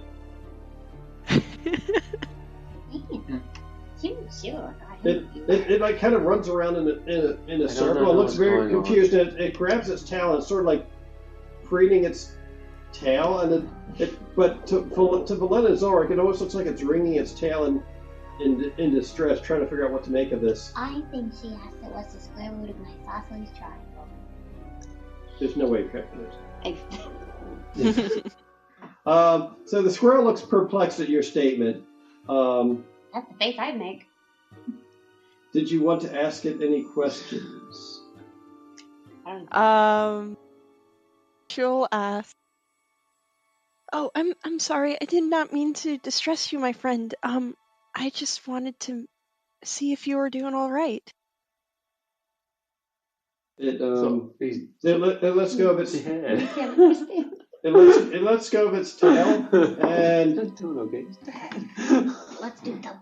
And I'm gonna have to go all Alex Trebek on you and say, it has to be in the form of a question. Yeah. So it's playing some more about it. Okay. So you're basically asking it how it's doing, and Right.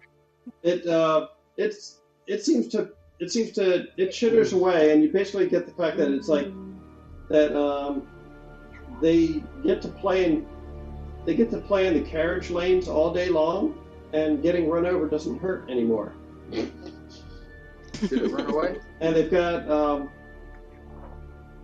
got so many nuts that they don't know what to do with all their nuts, and it's caused a huge forest to grow. They're in squirrely heaven. Yeah, they're in squirrely heaven. and the hawks are all smaller than they are, so they're able to beat them up. In fact, just last week, he captured a hawk and was using it like a surfboard.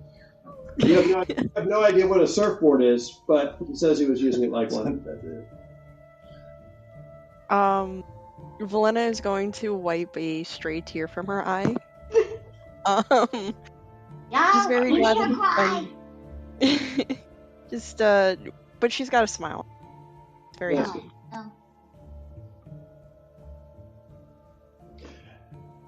Insight check. Thinking about squirrel. The ghost squirrel or On Helena? the ghost squirrel. All right, so roll your insight check. What are you If trying to you roll determine? high on this one, I swear. What are you trying to determine on the If squirrel? I believe that squirrel or You not. can't understand the squirrel. You can't understand the squirrel. Yeah, you don't understand this. Right. It's a very Good. cute squirrel. The squirrel seems to be very excited. It's no longer to be anxious anymore. It's more like excited. This is squirrel. I believe you this time, squirrel. Did you have a second question for the squirrel, Melinda, or Zalric? I don't know the squirrel. I don't either. You could ask. In ask Zolog's to point of learn view, it's about probably it. one of her many. In Zolog's view, it's probably one of her many little woodland friends that they came across, and he just never paid mind to. Okay. Yeah, And she remembers each and every one of their names, and he's just like, huh? Was that dinner? She had many woodland friends that she talked with. Let's and see. played Did you with. have Yes. You get a total of 3 questions because everything's 3s and 8s around here. 8 goblins, 3 questions. Did you have any other questions for it? Now you're talking with 5, because 5 plus 3 is 8. I broke the DM, I'm sorry. I take it Looking back. up my favorite She's recipe going for to rabbit. look at the group Does of it the know any- chanters, and just kind of with a little bit of a baffled look, say, "Oh, I just really wanted to see him again. Is there anything I should be asking my friend now?" The goblins seem to be in a sort of rapturous state, and they're not really. They're just kind of like. I can't stand them. The goblins seem like they're stoned, and Hey,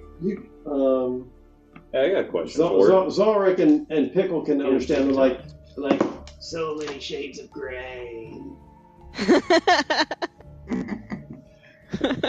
All right. The monochrome. Does he actually age, or is it just like, saying that he's dead? Does he get like undead years, or like what's up with that? You got weird But when you were gone. the only 2 who can actually communicate with the squirrel are the ones who actually understand Squirrel. beast. Yeah. So that's Zalric and Valena. So when you ask the goblins if there's anything in particular you should be asking, the squirrel is like I'm not a goblin, but I don't know. Is there something you're trying to do? That's the squirrel's second reply. So, over the table, can this squirrel? I mean, it's just. It's a squirrel. It only knows what a squirrel knows, or does it know? One would presume. Okay. Yes. I'm like some I'm just letting sage Valena squirrel handle. that can answer questions. All right. Does it know where what's her face has hit her nuts? Do you know where the best nuts are hidden in this? Well, it doesn't understand Benito. There's someone else out there who can actually speak with it. Well, it's like talking to a genie. Do I want to waste my third question on something like this? Well, I mean, you guys were the ones who summoned a squirrel. Hang around me. We can do this a lot. Yeah. Now. Don't suffocate down there. All right, so I'm trying to help Valena think of a actual purposeful question. To ask. Well, we can always summon something else after the squirrel if we can think of something more appropriate to summon. Right. Somebody remember that unicorn that we rescued? Did it get killed? No. Okay. He manages. No, do you have a third? You need to ask a third question, otherwise it's going to be stuck here forever. Like, yeah. Okay. So it doesn't just time out? Oh, I thought it timed out. The squirrel just becomes a wraith that sticks around forever and ever, growing more and more powerful, becoming more and more angry. Fill my squirrely wraith. Until it takes over.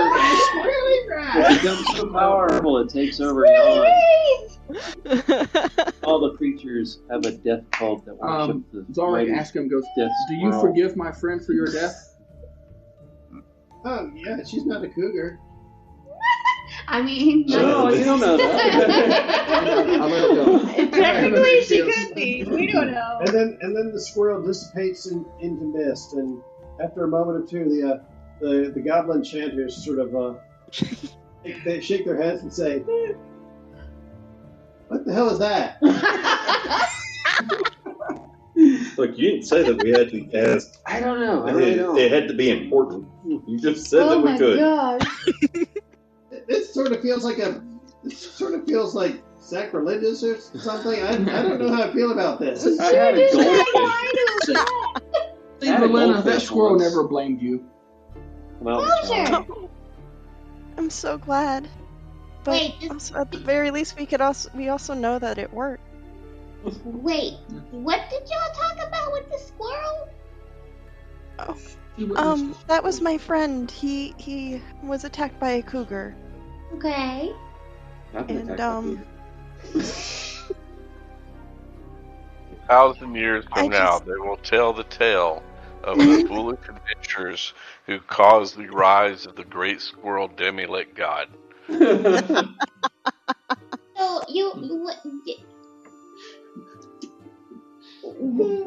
Valena was unable to rescue the squirrel before the cougar killed it. And she felt very guilty of this for many years.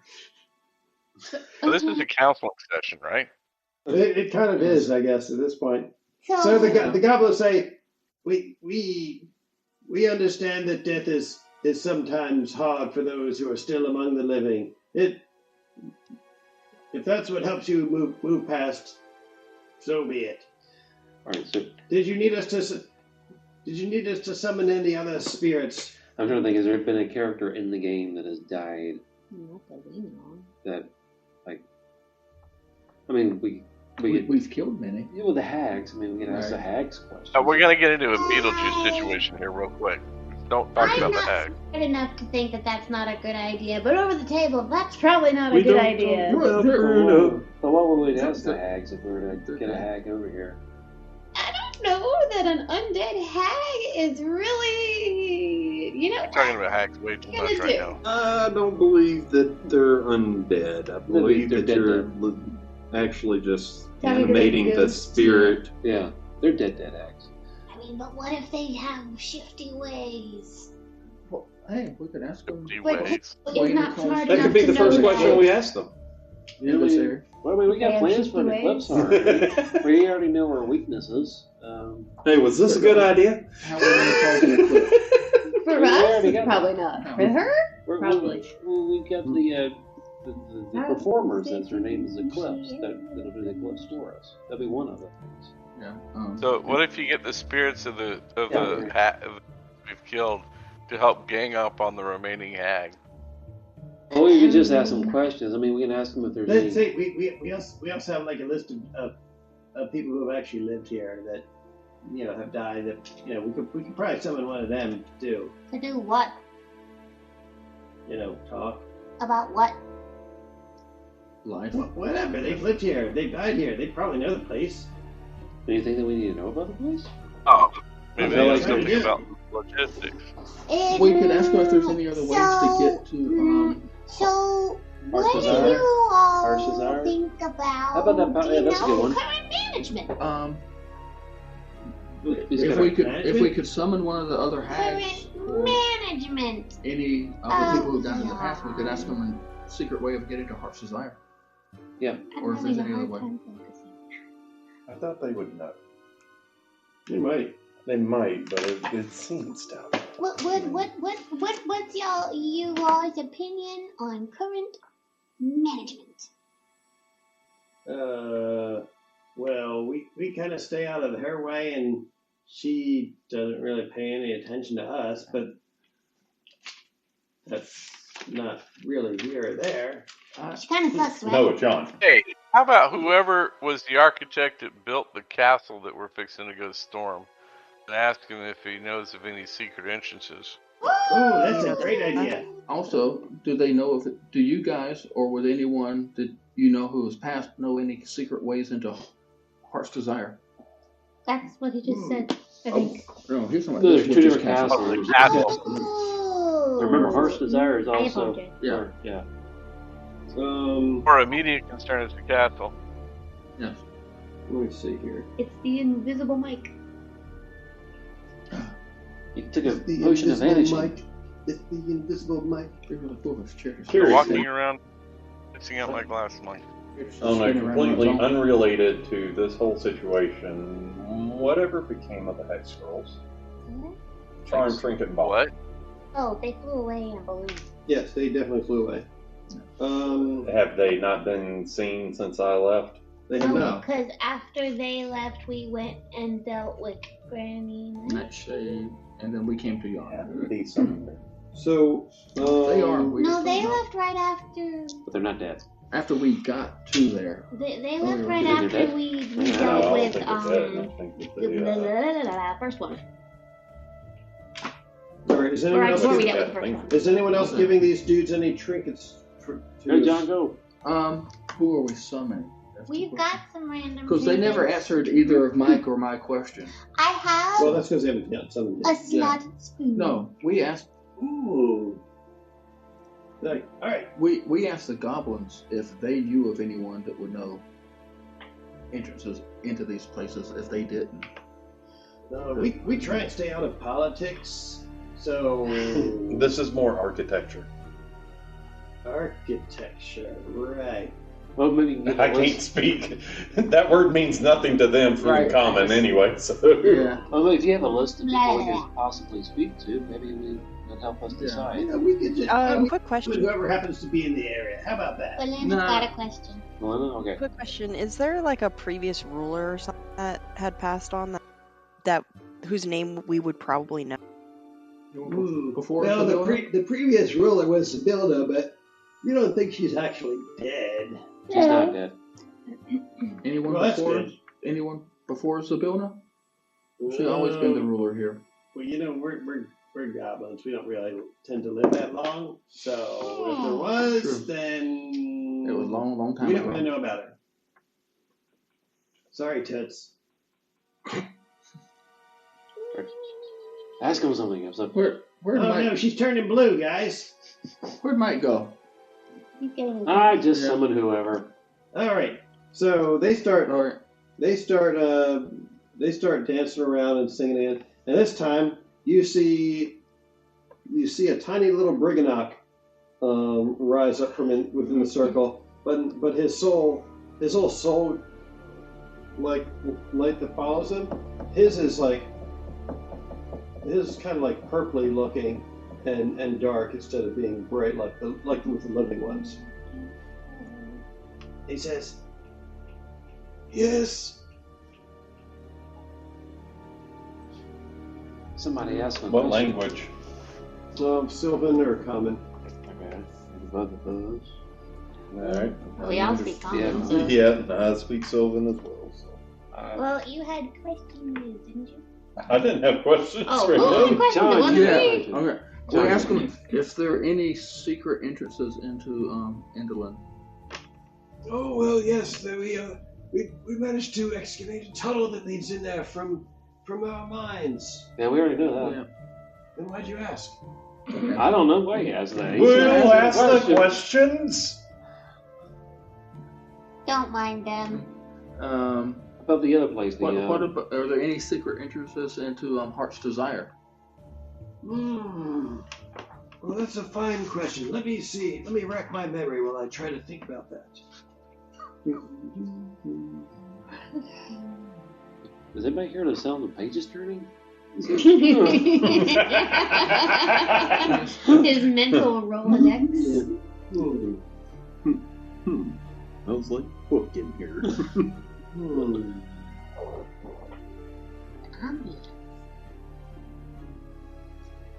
Oh, my brain hurt from using that. He says, "Well, I'm not so certain I would call it a secret entrance, but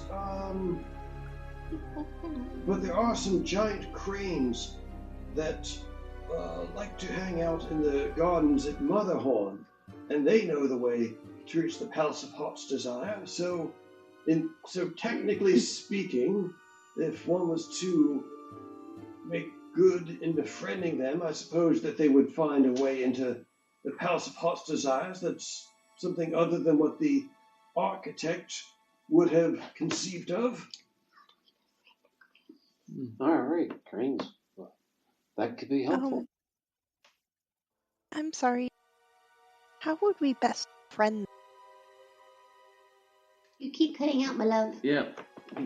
She inquires. How would you best befriend cranes? The cranes, I imagine you're asking. Okay. Let me take a look here. I'll type it down. Right. I heard that. Yeah. I don't know why it's cutting in. Yeah. Are you like moving your face away from the mic? I think I was doing this last No, week. it's on my face. Can you hear me? Yeah, I hear you just fine. You might not have your. Are you actually finishing that sentence? The way we think you are is the real question. Yeah. But you were asking about the cranes, right? And how to befriend them? Yeah, how to best befriend the It really does not like you saying the word crane. Yes. Crane.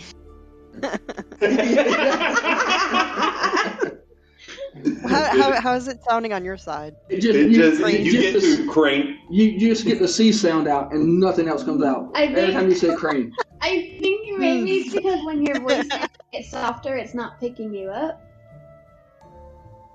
It's right next to my mouth. Yeah, right. So, what is it? The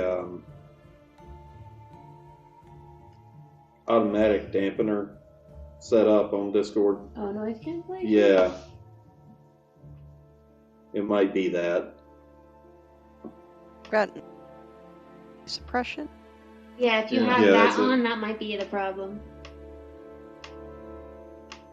It could also just be the headset. This headset sucks. Okay, so they say befriending the cranes isn't strictly necessary, but it says above Endolin's writing desk, you will find a hidden belfry. If you toll the bell within that spire, you will be able to journey to Heart's Desire. Oh, I hate rhyme, y'all. Nice. And let's see, I think that was the third question. Third question. And with that, he says, "Well, goodbye now." Later. Goodbye. Thank you. And he de-reses. D-res. He de-reses. Did we lose Mike too? We might have lost Mike. He was fixing a drink. Oh, I see a shadow moving around there. Yeah. be the puppy. Yeah. I don't think Mike was scratching himself. Oh no, maybe he was. No. Mike's Yeah. So the goblins are still standing around, and they're kind of like. Aren't you guys tired? Oh yeah, we're. Why don't you sit down and take a nap? Oh well, I think we got one more left in us. We got one more left in us. If there's anyone else you want to talk to. Yes. I can't think. Time enough to rest when you're dead. He's back. Don't die. Is there anybody else that's died on us? Come on, You hear us, Mike? We can't hear you. Your mic's off again. Unmute. Can you hear me now? Yeah. Yes. There you go. Okay. Ooh. Did we learn anything new? Yes. We did. Yes. So above Endelin's writing desk is a hidden belfry, and if you ring the bell in the hidden belfry, it sounds like that will summon the cranes to take you to the Palace of Heart's Desire. Bing, bing, bing, bing. Yes. Right, that's cool. All right, so the goblins are looking kind of winded at this point, but they say that they've got one more summoning left in them. If you guys have trinkets, they've got. I got trinkets. Yeah, I've got trinkets too, but I can't think of anyone else to summon. I can't think of anybody to summon either. No. Does anyone? Mike, can you think of anyone else we need to summon? Sorry, go ahead. I was just going to say, if anyone to explore more of their own stuff, in their background, you could also summon. Oh, yeah, that's possible. I got nobody. If Jacob were here, he could summon his dead girlfriend. Oh, yeah, if Jacob was here, he could summon the. What would she know about the Feywild? He might just want to speak to her. Yeah. And what was her name? Octavia? Something like that. I believe so, actually. None of those movies end well. Yeah, I think that was our second session. Farewell to Octavia, hello to Melons. Yeah. Well, they can have their Unchained Melody moment. I thought you were going to say Unchained. How about you? Anybody in your past you want to summon? No. Your dad was alive. Anita's mom's still kicking around. All right. If you guys want to discuss amongst yourselves who you might potentially want to summon. I always wanted to talk to Albert Einstein. I mean, the great scholar. All my folks are still alive as far as I know, so I had a good, happy childhood. I only ever had my papa. I know, but what about your birth parents or anything? Do you know who they? No. Well, maybe you don't need to know. Yeah. I don't know who they are. Papa is Papa. Ain't paying your rent. Wetsley, anyone you need to speak to? No, family's good as far as I know. Nothing. I can get into my notes. Yeah, I just got my papa, and he's the best. So what else do I need? Ooh. Actually. You got something?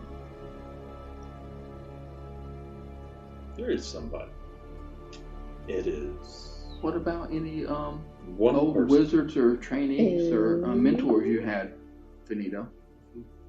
I was trying to look at the backstory, but the darn thing is not coming up. I don't really care to pursue that. Well, then no. But it is a thing that I could do. If we're determined to absolutely take these guys up on this. Yeah, I know that we need to take them up. So weird that none of us have deeply tragic backstories wherein somebody's died. It seems like it's really kind of uncommon. Benita's dad is probably dead, but that's probably not something he would want to pick at. I thought he was dead. Likely, but he just sort of disappeared. I think is what I put in there. I remember he was dead and you got blamed. No, that was something. Oh wait, that was Eleanor. Oh, that was his. Oh yes. Considering our other campaign, it's pretty funny that in this one, basically no one, like, the most tragic thing that's happened is, like, Valena losing a squirrel friend. Well, and, like, our edgelord paladin losing his... Yeah. Whereas in Emmett's game, the most tragic thing that's happened is Dasha lost her boyfriend. Recent tragic, yeah. Yeah, I mean, like, Dahlia had a loving father. He's trapped in a book. We had to execute an enemy that was also a subject of like archwizard. Deirdre. Yeah. Yeah. At this point, Dasha's like, it's just like, all right. So my boyfriend's left. The world's going to end. Bring it. Like, we had this flourishing business and town, and then we do good things, and now we don't have it anymore. Brazier was adopted and lost his adopted parent.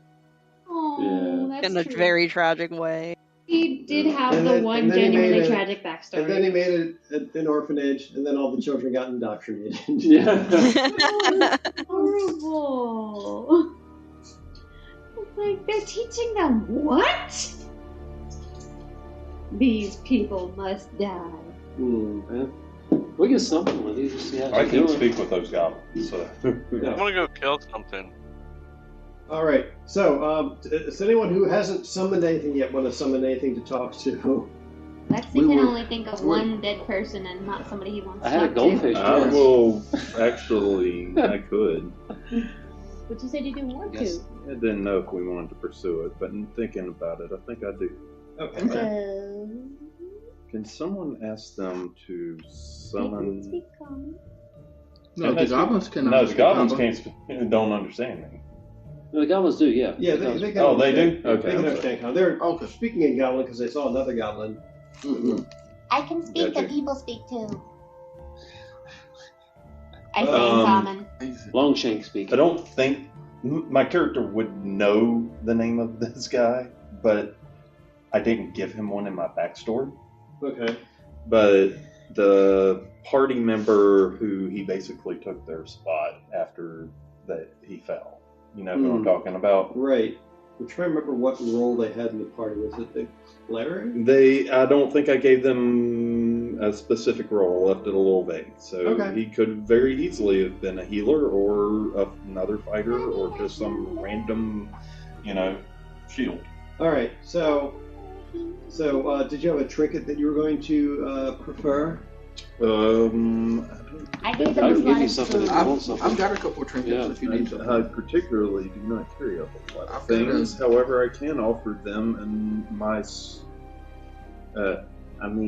a spare holy symbol of Steora. Oh, you got a spare one? Yeah, I actually do have it. Oh. I have like 3. Like, you don't have to give him much. I gave him a slotted spoon. She gave him a daffodil. Yeah. I've got a gold. How about what would I be willing to get rid of here? A broken shoelace. My hip. How about this stick of incense? One takes it and runs it in those.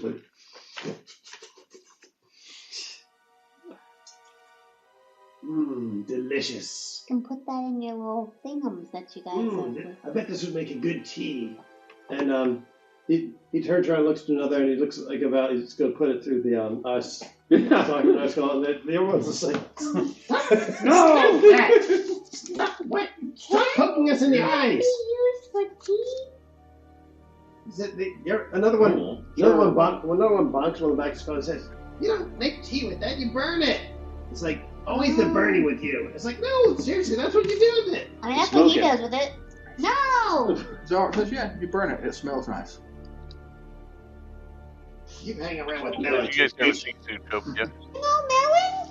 Of course, everyone knows melon. Who We could met forget? melon. Of course you did, because everyone knows melon. I mean, You can't forget her. We met her at the Witchlight Carnival. Well, and before that, technically. Wait a second, is that where you got that? Yeah. Wow. Yeah. You're being tickled.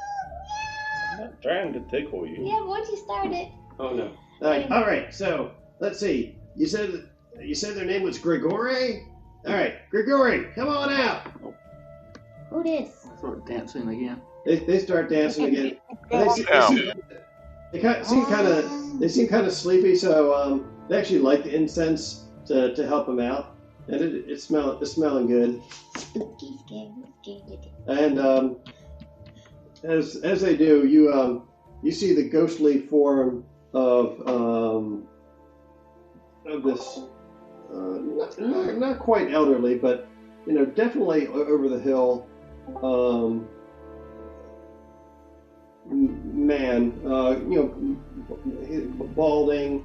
He's kind of weighed down by his armor, but he's got a kind face, but you can tell that he's got some scars over the years and whatnot. And he looks around and he says, "Oh, lad, you've grown up." I'm surprised that you would remember me. Well, you were a little indisposed. Well, when you shuffle on, it's not uncommon to linger around to see how your friends do, especially in our line of work. So I'm glad to see you've taken up the cloth. Now then, what did you have on your mind? I'm sorry that things happened the way that they did with me. Well, they happen to us all at some point or another. Everyone else survived. That's kind of my role, and as you'll find out, that's sort of your role too now. It is, although not with your old group currently. Well, I'm sure they're doing fine wherever they are. Are you? I hope so. You having fun with your current group? These weirdos? They seem rather eclectic. They are. Is that your big brother over there? He nods in Pip's direction. No. I'm just fortunate enough to have another one of us around to lean on occasion. I see. Well, be careful with the fire. You're looking a little crispy around the edges. I suspect that it might get worse before it gets better. Well, that happens sometimes. Yeah. Well, anyway, I shouldn't be wasting your time. Did you have some questions for me? You ever get a chance to go back and look in on Stalwart? Well, the Stalwart 7? Oh, well, yes, I stuck around for a while after I passed on. That cute one, she and the fighter, they ended up becoming a thing. They've got twins now. I cannot believe that. Yes, it's funny what rogues will get up to if you don't keep your eye on them. Yeah, in between them and bards, right? Yes, quite. But good for them. I think our mage friend ended up losing their sanity, reading some book about some place from another plane, something about Fae or something like that. I don't know what that's all about. Oh dear. Yes. I am under no delusion that just because you were brought to a temple of, Moralness, that was your faith. Where did you end up? Well, I spend most of my time in Elysium these days. No complaints. It's sunny. It's warm. There's a nice breeze. Air always smells sweet.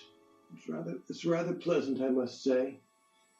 And as he talks about that being your third question, he begins to fade off, looking kind of wistful and satisfied, thinking about it. Good enough. Okay. What was that all about? Who seemed different when you were speaking to him? What started me down this journey was when an adventurer party came to my parents' temple, and with one of theirs that had fallen, him, we did everything that we could to try and save them, but they just had moved further past what anybody's in the temple's capabilities were. Not that there were many. It's a small town, and my parents and me and very young training were the only ones. But it led me down a different path, and it's just I wanted to see how things might have ended up with that. But you did not go adventuring with the Stalwart 7? For a while, I did, and they're who I trained with, and they kind of guided me, and I didn't actually know that any of them had stopped adventuring. I thought that they were still out as a strong group and doing what we do, right? Like, Well, I'm kind of past this wibbly wobbly here. That's fair. How'd you get separated from the Stalwart 7 then? It was just time. They didn't really need a cleric. Everyone needs a cleric. They didn't need this cleric. Are your parents bun-buns too? That's Okay. generally how that works. It could have been a cow and chicken situation. Insight check. So after you left, they became the less than Stalwart 6. I'm sorry, what was that, Stuart? After you left, they became the less than Stalwart 6. Saggy 6. They've always been the Stalwart 7. There was never any more than 6 of them. It was always weird. I never understood their naming Like the convention. Mighty Nine. Oh, okay. I mean, when I left, there was only like 3 or 4 that after me, and I technically guess I'm still part of that. But Alright, hang on a second. I gotta make a note. Never ask the rabbits about math. I mean, they're good at multiplying, though. Yeah, but yeah. Inspiration. Apparently not. To the DM. So what'd you roll for insight? 21. I'm telling the truth. My dad's not a goblin. But she didn't know. Like, They've met my dad. your biological father is not a Oh, heck if I know.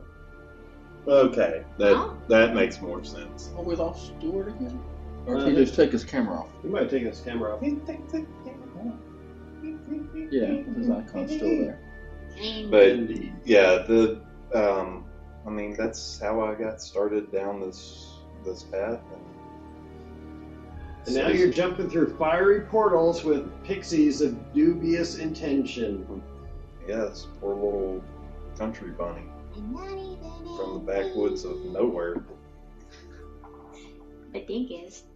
Said pixies of dubious intention. That was so redundant. It's like rodents of Yeah, unusual pretty size. I don't think they exist. Oh, didn't we encounter one of those recently? Oh, what? I feel like we encountered one of those recently in this game. Or what? Rodent of unusual size. Oh no, I'm thinking of Chris and Tim in the Choose Your Own Adventure game that I was DMing for them over at their place on Bourbon Night. They encountered a rodent of unusual size. I mean, we had a rodent of unusual size in our party in Jared's game. Yeah. Okay. All right. So at this point, the goblins are all like, Take a nap. "Oh, we're going to take a little lie down now."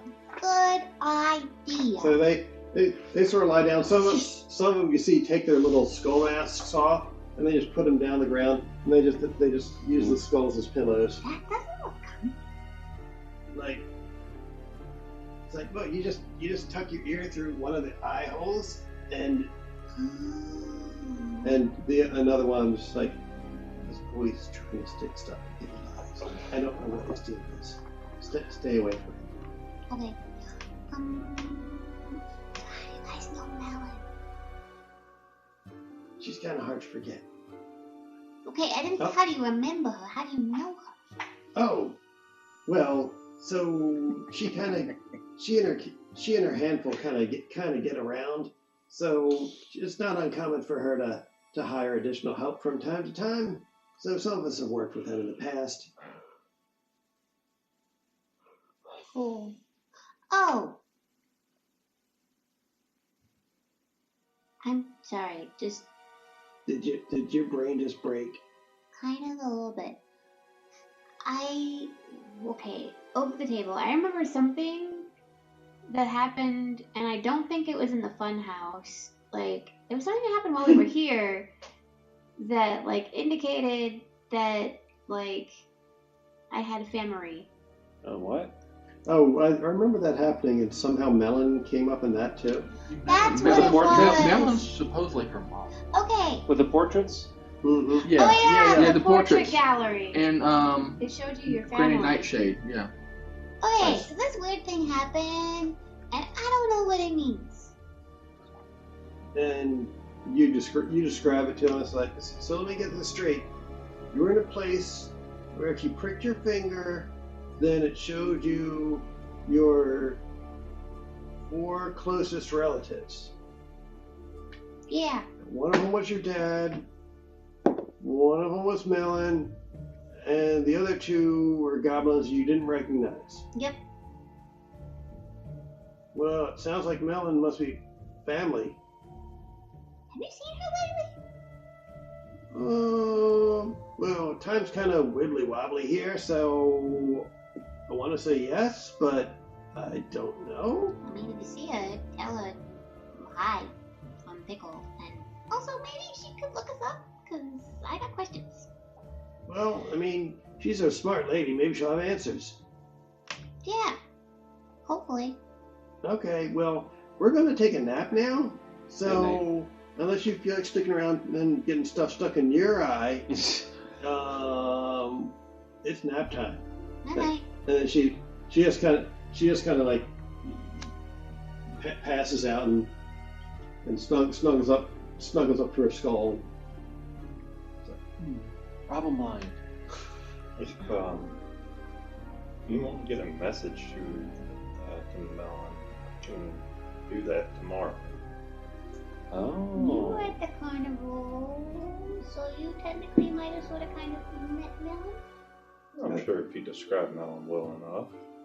Huge tracts of land. Also green. Like Dolly Parton, but a goblin. Yeah, kind of. Hence the melons. Golly darn. Melon's handful. Yeah, like I say, Trust me, if you saw her, you'd remember. And she was at the carnival. Mm-hmm. Yeah, he would have certainly seen her at the carnival. Yeah. Even if he didn't know who she was. Yeah. You can do a sending? Yes, I do have sending, but it is not a spell that I have today. That's fine. But yes, I would be willing to, unless we need it for something else, of course. But like, I would be more than willing to send a message. And then we could totally just like. I'm trying to remember if sending can cross planes or not. I don't remember. No. No. I don't believe it goes across planes, but I am looking it up too. So I'll see who gets there first. Probably you. Okay, so so the 8 goblins are all now taking naps. Some of them are snoring. Some of them are going. Nope. Even to other planes of existence. Nope. Oh, even to other planes of existence. So they seem. There's a 5% chance that the message doesn't arrive if they're on a different plane. 5% isn't too bad. I'm sure none of us would roll on that one on that. Not me. I am not rolling nothing. Well, I mean, technically it'd have to be him. Oh yeah. All right. He's the one doing the message. So they are all sleeping comfortably on the ground, lulled to sleep by the aroma of the incense and the sultry flute music. And well, I don't think he's playing his flute anymore. I think he's kind of worn it out. Wait a second. Do I have? That was the last time. Do I have proficiency in that now? Yes, you are now proficient. Woohoo! Yes, playing his flute. Yes, that means I can use its skills, its abilities. Awesome. You can use it to play Careless Whisper. Whatever it was. What is your flute? I'll tell you. All right. Whether you guys want to wander now. Thither. No, we're just there. Oh. Sorry, my bad. We're going Yon to the castle. Yes, Yon. Let's go to Yon. All right. There, wolf. Let's do it. There, castle. So, you guys. So, someone give me a survival check to help navigate this stormy landscape. All right. How about the other survival person assist? Wait, what happened to Amador and Pollinella? Guidance. They're with. Oh, nice. I got +5 on survival now. I got yeah. So last I remember. So that's a +4. D4, yeah. Lena got a 20. And plus. I got a dirty 15. 4. Oh, that's 4. Yeah. 17 plus 5. Yeah, 22. So you got a 22. Mike, what did you say you got? 21. 21? I got a 15 total. Oh, okay. Well, between the two of you, you start making your way through. Lena got a 20. Ow. Whoa. And as you're making your way through here, you're progressing closer towards where you remember the causeway being up to Motherhorn. But there's a few times which Zalric is attempting to help guide you. I can get there safely. I might not get directly there. And when he says that, you're inclined to believe him because you end up arriving at a precipice that looks. He like slows you down because he says, "I think the ground here is a little unstable," and he holds you back, and you kind of reach out with like a stick that you use to like probe the ground or whatever, and as you tap it, it like this big path with all these mountains like leading off in the distance. He pokes at it, and everything in front of you just suddenly like crumbles away into oblivion. You just see like clouds rise up in front of you. So it looks like a mile of land just suddenly collapsed out of sight. And you hear this like kind of keening wail. It says, "No! Won't somebody help me?" Do we all hear this? Yes. What language is it? It is in Goblin. What? Where are you? Mewling. What's it? Sit back in Goblin. Where are you? It says, up here. Up where? Can we determine where So that's you from? guys are over at the edge of this mountain. Oh, wrong tab. Where are we at? You guys ended up all the way over here on the opposite side of Yon from Motherhorn. The other opposite side of where we wanted to go. So you guys are here, like all the land to the west, like collapsed out of sight. There's like a spire still sticking up over here. Another spire sticking up over here. Kill me, Smalls. But up in the air, you see a tattered green kite that's just flying in the air, and is a kite we can reach? The kite sort of has a hideous, like creepy face painted on it. But strapped to the kite, you see a little goblin child tied to it. Can I reach the string or whatever? Is it? Can I see a string connected to it? They might have put him up there for a reason. So the kite, it's got a diamond-shaped frame that cackles as it flaps in the wind. And it's got a 40-foot-long string that has 5 blue bows tied along its length at 8-foot intervals, starting about 5 feet away from the little goblin girl, and ending about 5 feet away. Me of the strong, and who is also a goblin, start pulling the string down. Yeah, can we reach the string? Oh wait, I'm sorry. So the girl isn't actually tied to the kite. She's flying. She's flying the kite, but she's unable to put her arms down. And she says, "My arms are so sore. I don't want to fly this kite anymore. But if I let go of the string, Creeping Limb says I'll become an old thing. And curse comes from those 5 blue bows, but they won't come off while the wind blows." How do we get them off? I've got bad fucking news. I didn't bring remove curse. She says, I don't know. If I knew how to get them off, I would have done so. And as she's give me an insight check. Can you just spell magic? Or? I have like nothing in insight, so Not take it. Guide myself. 5. Somebody else. Oh. What are we doing? Is she speaking in Goblin or Common? +5. What are we doing? She's speaking in Goblin. Well, she was originally crying out in Goblin. Seeing that there's other people here now, she switches to Common so you can all can understand. Okay. But her Common isn't particularly good, other than like little rhyme that she's doing well. So I can try to decipher what she meant from that. 25. 25.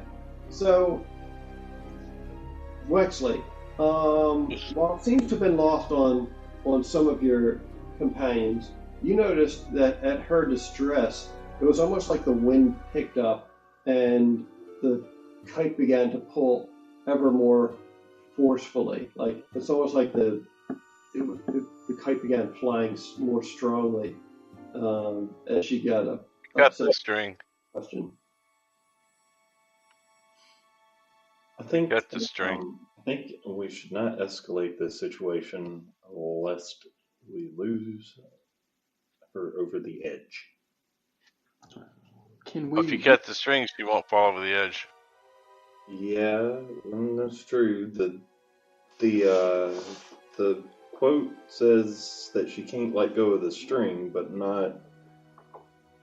doesn't say that the kite has to be attached to it. That is. If I may, if I could send something up to fly up to her, retrieve her, but Well, she's on the ground, but she's being forced to hold on to this kite string and fly this kite because she said apparently if she lets the kite string go, then apparently she's cursed by Endolin to grow. But if we remove the bows, that breaks the curse, right? But they can't come off while the wind is blowing. Yeah. They can't come off, or they won't on their own.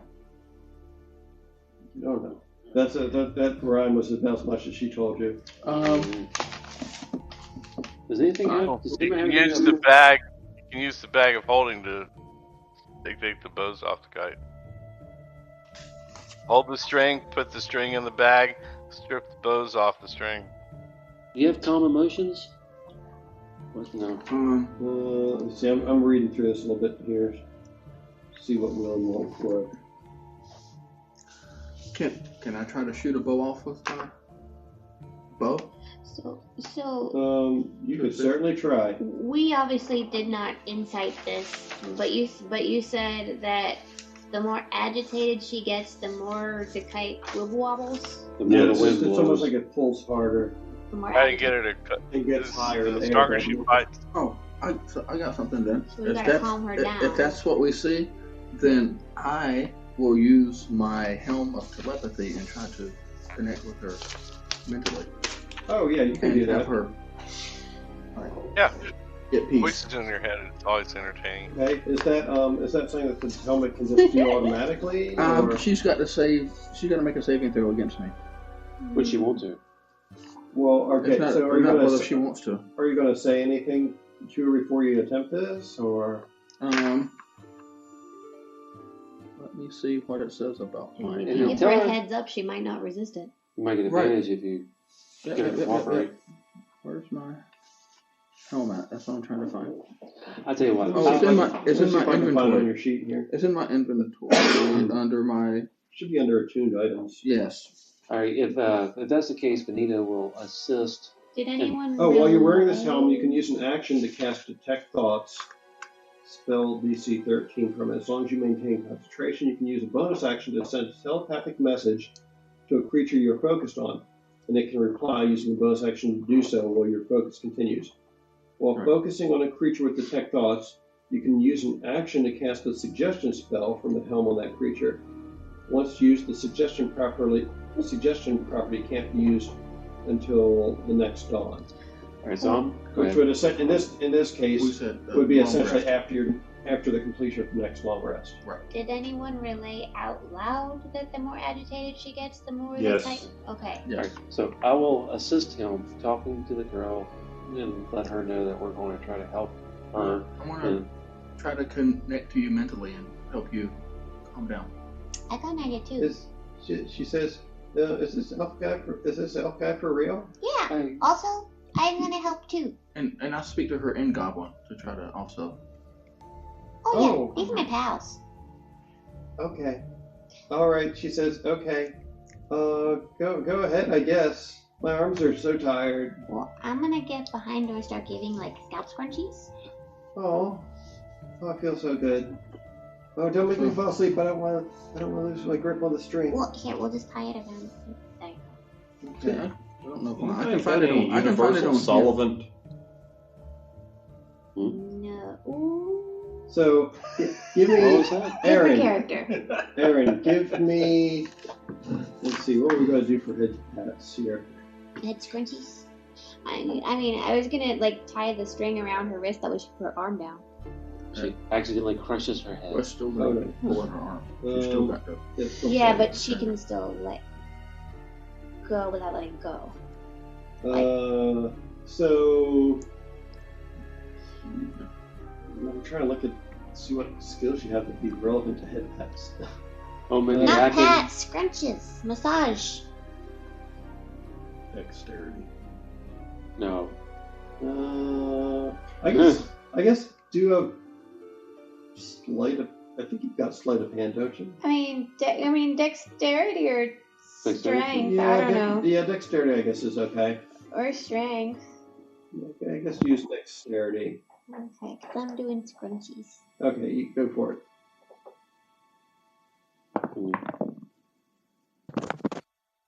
By the way, I'm gonna ready in action. Oh no. If any of this starts going sideways, I seriously am just gonna cut the string with my sword. You don't do that. What did you do for head pats? You just straight up dex check? Yes. 14. 14? Okay. So you're giving her head scratches and she's like, "Oh, that feels so nice. My mom used to do that." Okay, so I don't have to roll. She says my parents used to work in Motherhorn, but sort of got caught stealing theater props. What's your name? Fenia.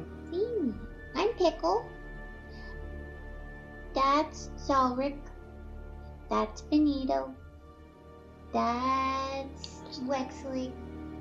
And that's Stuart. And that's Pip. And that's Valena. You got their bunnies? Uh-huh. But the good kind. Oh, well, that's good. They're not from here. Oh, okay. So she seems like she's calming down as you're talking to her and like giving her head scratches. You notice that the kite is getting a bit lower, and its face has gone from like cackling and angry to us out looking a little bit concerned. I'll be back. All right, and Zolric, what were you doing now? So I'm just going to mentally connect with her to detect thoughts. Okay. Now that I've already told her I was going to do this, and she said she was okay with it. Because she was supposed to make a DC saving throw. Yeah, there's no need since she's cooperating. Right. And so I just mentally tell her to be at ease. All right, so you guys always works on her. So you're detecting thoughts on her, and as you're reading her thoughts, she's kind of thinking about what happened with her parents. You pick up that their names are Specklenose and Zult, and that they all lived and worked in Motherhorn. But that Fenia, you can tell she feels bad. She was stealing theater props, and Endlin promised not to punish her as long as she agreed to fly the hag's kite, which Fenia did, but now can't let go of the curse thing.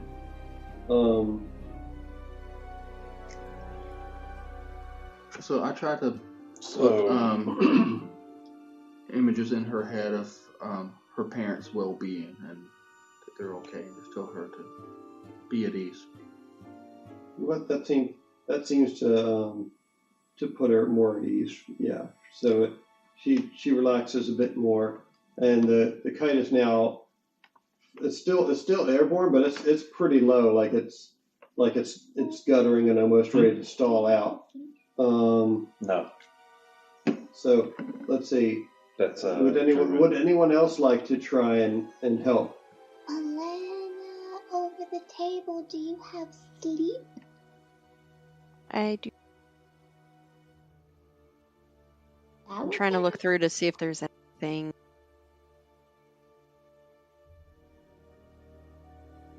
So I get head scrunchies, I get neck rubbies and shoulder rubbies, because her arms are probably sore as all frick. Mm-hmm. Just kidding. I can make like pretty flowers and stuff, but I mean, if you got sleep, that could get her to relax. So, is the kite itself cursed or is she cursed?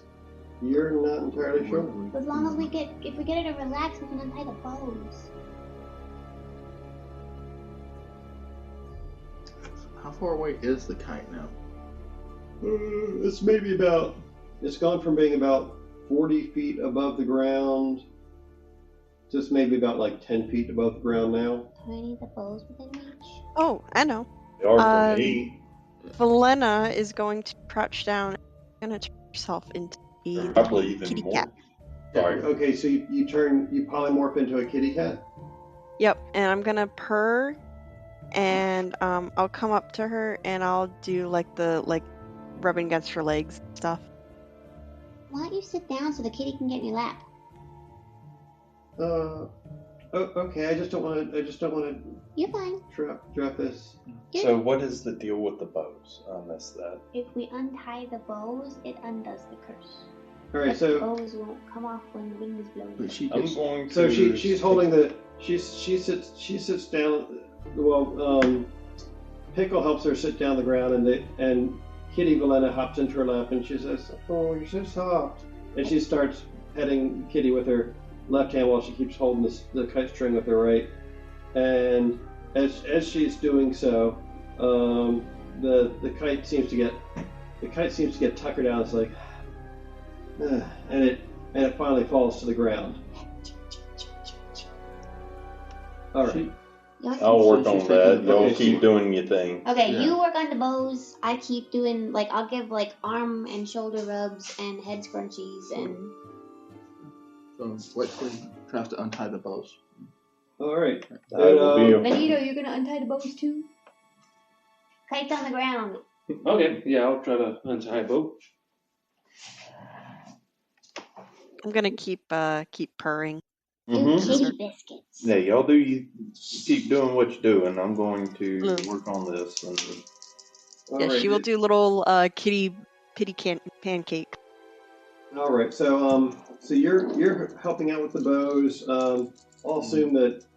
Well, Stuart was remaining on guard just in case anything crazy happened. Yeah, I'm standing on the lookout. Benito and Wexley are doing the bows. Okay, so Benito and Wexley are working on the bows. You got the mind meld. Yeah. Yeah, with you guys working together at this, the kite was trying to insult her and get her riled up, but it seems kind of tuckered out by you guys improving her mood. Too bad we don't have a part to show what insults really are. Yeah. And, with it only takes about 3 minutes for you two working together to get all the bows off the kite string. It's like 50 fucking bows on a kite string. It's crazy, motherfucker. Yeah. And no way. Other great. As you guys undo the last bow, the face on the kite just sort of looks just like, oh no, and its expression just gets kind of blown away in another gust of wind as the. It's all right. I was getting you to the Jabberwock if you lived. He says, "You." Throw them bows over the side. And the kite string just sort of it's almost like the kite string. It's almost like if you had snow or frost on a clothesline and then plucked it and it all just poofed off into the air. It's like that, except the kite string itself vanishes and the kite just sort of flops off and disappears over the edge into the void and is lost. Throw the bows away. Throw the bows away. Over the side. But I thought they looked good on my ears. Don't put them on. Don't push the damn ears. And as for the bows, they just sort of turn into a bunch of like blue moths and fly off into the night. How the I thought they'd look good on my ears. No, you don't put cursed ribbons on your freaking ears. Yeah, that's not good. As a kite string vanishes, Venus is like, oh no, and she's like patting her face, and she's like, am I a wrinkled old apple now? No, You look took the just the bows same. off. Do I? We took the bows off. Did you? Yeah. Oh, she jumped. She's like still holding. She's still like, she like kind of jumps up and like gives Pickle a hug, and the cat and Kitty Valena just sort of goes and just gets like dumped off her lap, and she just gives Pickle the biggest hug ever. Big hug. Valena naturally falls on her little pausey. Was that about minor illusion? A mirror and minor illusion? Yeah, we'll just I do have work minor out illusion. all the kinks in that poor arm of yours, Kate. They're gonna go, yeah. All right. Yeah. You's okay. Cruel.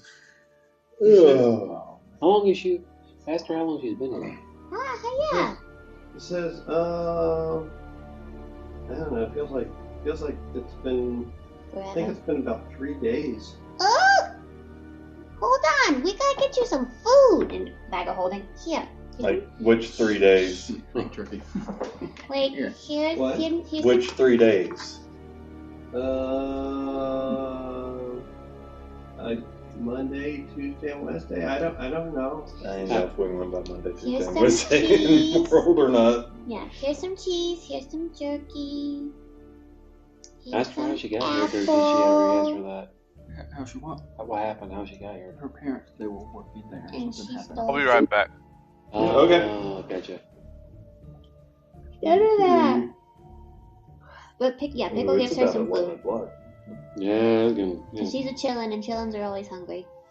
I can give her. She says,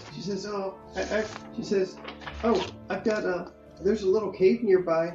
I don't really want to go back to Motherhorn while Indolin, Creeping Lynn is still there. We understand that. Yeah. But there's a little cave near here where I can hide. There's lots of tasty lizards there. Okay, but while we walk, just nibble something, okay? Like lizards? Well, yeah, I got cheese, I got sauce, jerky, I got apple. It's snake jerky. Snake jerky. Snake jerky. We made a crap ton of it. We did, Those yeah. snakes giant were pythons. huge. And She says, oh my god, you guys are so nice. She's wearing like kind of some like little denim overalls, and she reaches into the pocket in the front, and she says, "Here, I want you to have this." What? And it is okay. Roll a D100.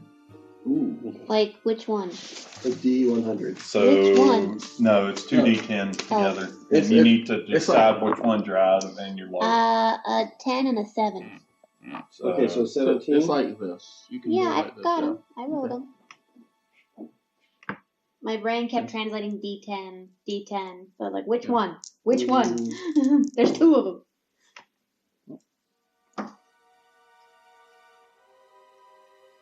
That's a terrible result. Roll something different.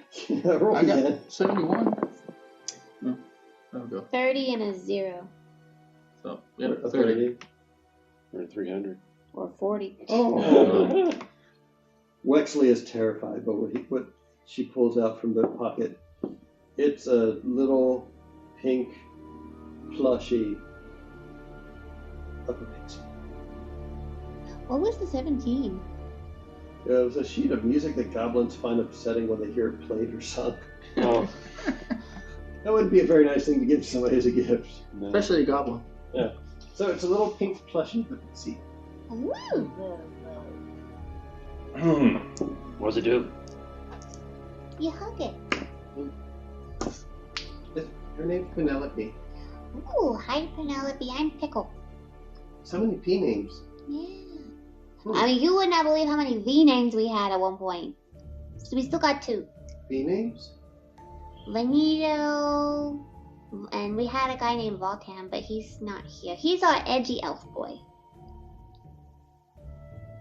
Wait, there's other kinds of And elf now boy? we got Hot and Pepper Oh, we got Incorporated. fancy elf boy. We got broody elf boy, and then he was edgy elf boy. I don't understand the difference between broody and edgy. Maybe I called you We something didn't either. Oh. No, gothy elf boy, and edgy elf boy. Aren't goth elf boys edgy elf boys? He's kind of a goofball, but in a good way. He's the ska version of goth. I don't know what that is. He's explaining things I in don't the think we terms do. of a 12-year-old girl. Don't try to understand it. And then we had Snooty Elf Boy for a bit, but like he didn't really. He was at the carnival for like a half a second. Carnival? Witchlight Wait, Carnival. you never ran across the I don't know, medium-sized that's what I was fish and asking bear you. bones? No, it's called the Witchlight Carnival. Benita's friend. Oh, okay. It, I suppose you know Melon. Childhood friend. Never mind. School friend. There's the two people that Oh, we have pumpkins here sometimes. Wait, let's go to this cave so that you can rest, and yeah, here's the snake jerky. Okay, thank. So she has to Actually, leave. hold on. Clip. Okay, so you're giving her a piggyback ride. Yep. So it's not real far away. It's only about like 100 feet away. But underneath some moss, there's like a little cave, and there's all sorts of little lizards that scatter all over the place as you guys approach. Ooh. And there's some mushrooms growing near there too. What kind? Stuart, can you eat these? I'll find out. Hang on a second. Let me do a check. Not that way. Oh, Gary did that. So let's say ate a mushroom. Lexi ate a mushroom. I'll use my survival check, +5 to determine if the mushroom. Yeah, I can help with that edible. too. In case something. How does this thing taste? It tastes like fine. Like you might put it in a soup or a pizza or something. 7 + 5 is 12. Not sure. If I'm not sure, I'm not eating it. I've already Might get ingested this. What about safe. John? Swallow. Well, Good luck. let's see what happens to him at this point. Oh yeah, these mushrooms are perfectly fine. These you've used mushrooms like these before in your cooking. They're harmless. I thought Wesley might be going on a trip. We could ask him some questions. Okay. Always check. These are good. I don't know what y'all were worried about. Hey, mushrooms are touchy, man. It's like they can look almost identical, and you miss that one little spotty pattern, and you're dead. And sometimes they bathe in butter. Sometimes they Not make this themselves time. in butter. Yes, that's That's what I'm true. saying. Yeah. But when you mention that, Peter says sometimes it's good. Sometimes butter's good just to eat by itself. Mm-hmm. No. Yep, Yeah, absolutely. That's true. You can just leave your little Here bite in marks. Texas, they'll have they actually at the state fair, they have a fried stick of butter. I'll try it. Deep fried. I know the dude that invented it. It's awesome. So rich. I mean, my older sister used to just snack on butter. So All right. I put her on saltines. I've had this forever, and I don't know anything to do with it. So I'm gonna ask her: is this all you have to eat? Is lizards and mushrooms? Hey, don't knock the lizards. or the mushrooms, they were pretty Oh, good. here, taking a Claire. Nah, after lizards and mushrooms, an eclair would be like Probably a wilted bomb. all to shit by now. No, it's not. Benito just gave her one of those Eclairs. cattail eclairs that he had from whenever. Are they still good? So the cream in the cattail eclairs looks like it's kind of turned Clear. rancid. All right, let's throw that away. Don't let her eat that. Sure, has botulism. He says, we might be able to use that to grow mushrooms, but I don't know if they'll be edible. Are the Duskmellow pies still good? What? Duskmellow pies? I don't know where that came from. I think most of that stuff is probably past its prime. Aren't unless those you- like candy? All right, I'm tossing all of it. Yeah, most of that those things aren't good anymore. All right. She says, "Oh, there's plenty more to eat here." Like, she says, "Here." She reaches out and hands you like something, like it. She says, "Like, try some of this moss." Sure. And you snack on some of the moss, and it's kind of like minty popcorn. Ooh, that is nice. Try a little bit of this. It's kind of like minty popcorn, except instead of dry, it's kind of moist and refreshing. Is there a pond around? Yeah, there's a big lake. Back over to the east, I think. Oh, we went there. The lake we were at. It's the Fey Beacons. Yep, we were there. Oh, what brought you over this way? Me. Everybody just points. So, oh. I thought I was going that way. Oh, wait. To Motherhorn? Why would you want to go there? Business. But yeah, we want to kill the witch. Oh, you want to kill the witch? Yeah. Yeah. Oh, well. I thought you had your tact back. Just because I have it doesn't mean I'm going to use it. That's fair. Well, I didn't know you had a horse. Do you think you'll succeed? We killed our 2 sisters already. Really? Yeah. Well, I can lead you to Motherhorn. I know the way. Cool. Okay. Now, are we going straight there? I think we need to take these towers down, right? I thought we were supposed to get a signal going and take these towers Well, down. when were you going to signal to have them attack the towers? Okay, so question. Before we go and talk to her first, of course she knows we're coming, but we do have a free way of just talking to her, I'm assuming, without an attack. Yeah, but this one don't have one of those tickets. Okay. I mean, he's traveling with you guys, so he might get a buy. Do we want to try talking to her first, or do we just want to... I think that on this one, because until we take out the... until we deactivate her powers and take these towers down, she's able to see all possible futures. Oh, that's right. Yeah, you're right. She's not going to go... Cool. So she knows we're coming. Oh, yeah, she knows until we take these towers down and hopefully take... What, and then she forgets that we're coming? Well, that ends her ability to see the future. She has a thing that's being powered by the lightning towers, and it allows her to see the future. In different outcomes. And everybody's waiting for the signal, and the signal is going to be the fireworks. The fireworks. The one that says fire? But we were supposed to get... Yes. But were we not supposed to be at this tower, and they were going to take others down? Or... I think we can just set off the fireworks anywhere, and they'll start taking towers down. Yeah, but then we won't be at one. We're supposed to be at the same time. Oh, okay, yeah. Yeah, so if you guys went to reach one, she says, yeah, I mean, I know my way around here pretty good. Because, I mean, that tower is close enough to see from Motherhorn, so I know how to get there. Because once we helped the prince, was he not supposed to be the one taking down the beacon? Thought. Tower? That was supposed to be our... There seemed to be some sort of misunderstanding there. What about the artist formerly known as Prince? But he's in a different plane of existence now. Oh, he already jumped. Yeah. You got Froggy on us. But yeah, it's fine. It's fine. Everything's fine. Well, let's take down some towers. Ooh, okay. But what? So whenever we're about to have the ultimate showdown, maybe Witchlight can send a yoo-hoo to some of the people we've met along the way. Alright, so but that is a 3rd level spell slot each time. So. Well, I mean, we gotta wait for them to get here, so. Alright. With that being said, the giant was going to take this one down because it's closest to his home. Yeah.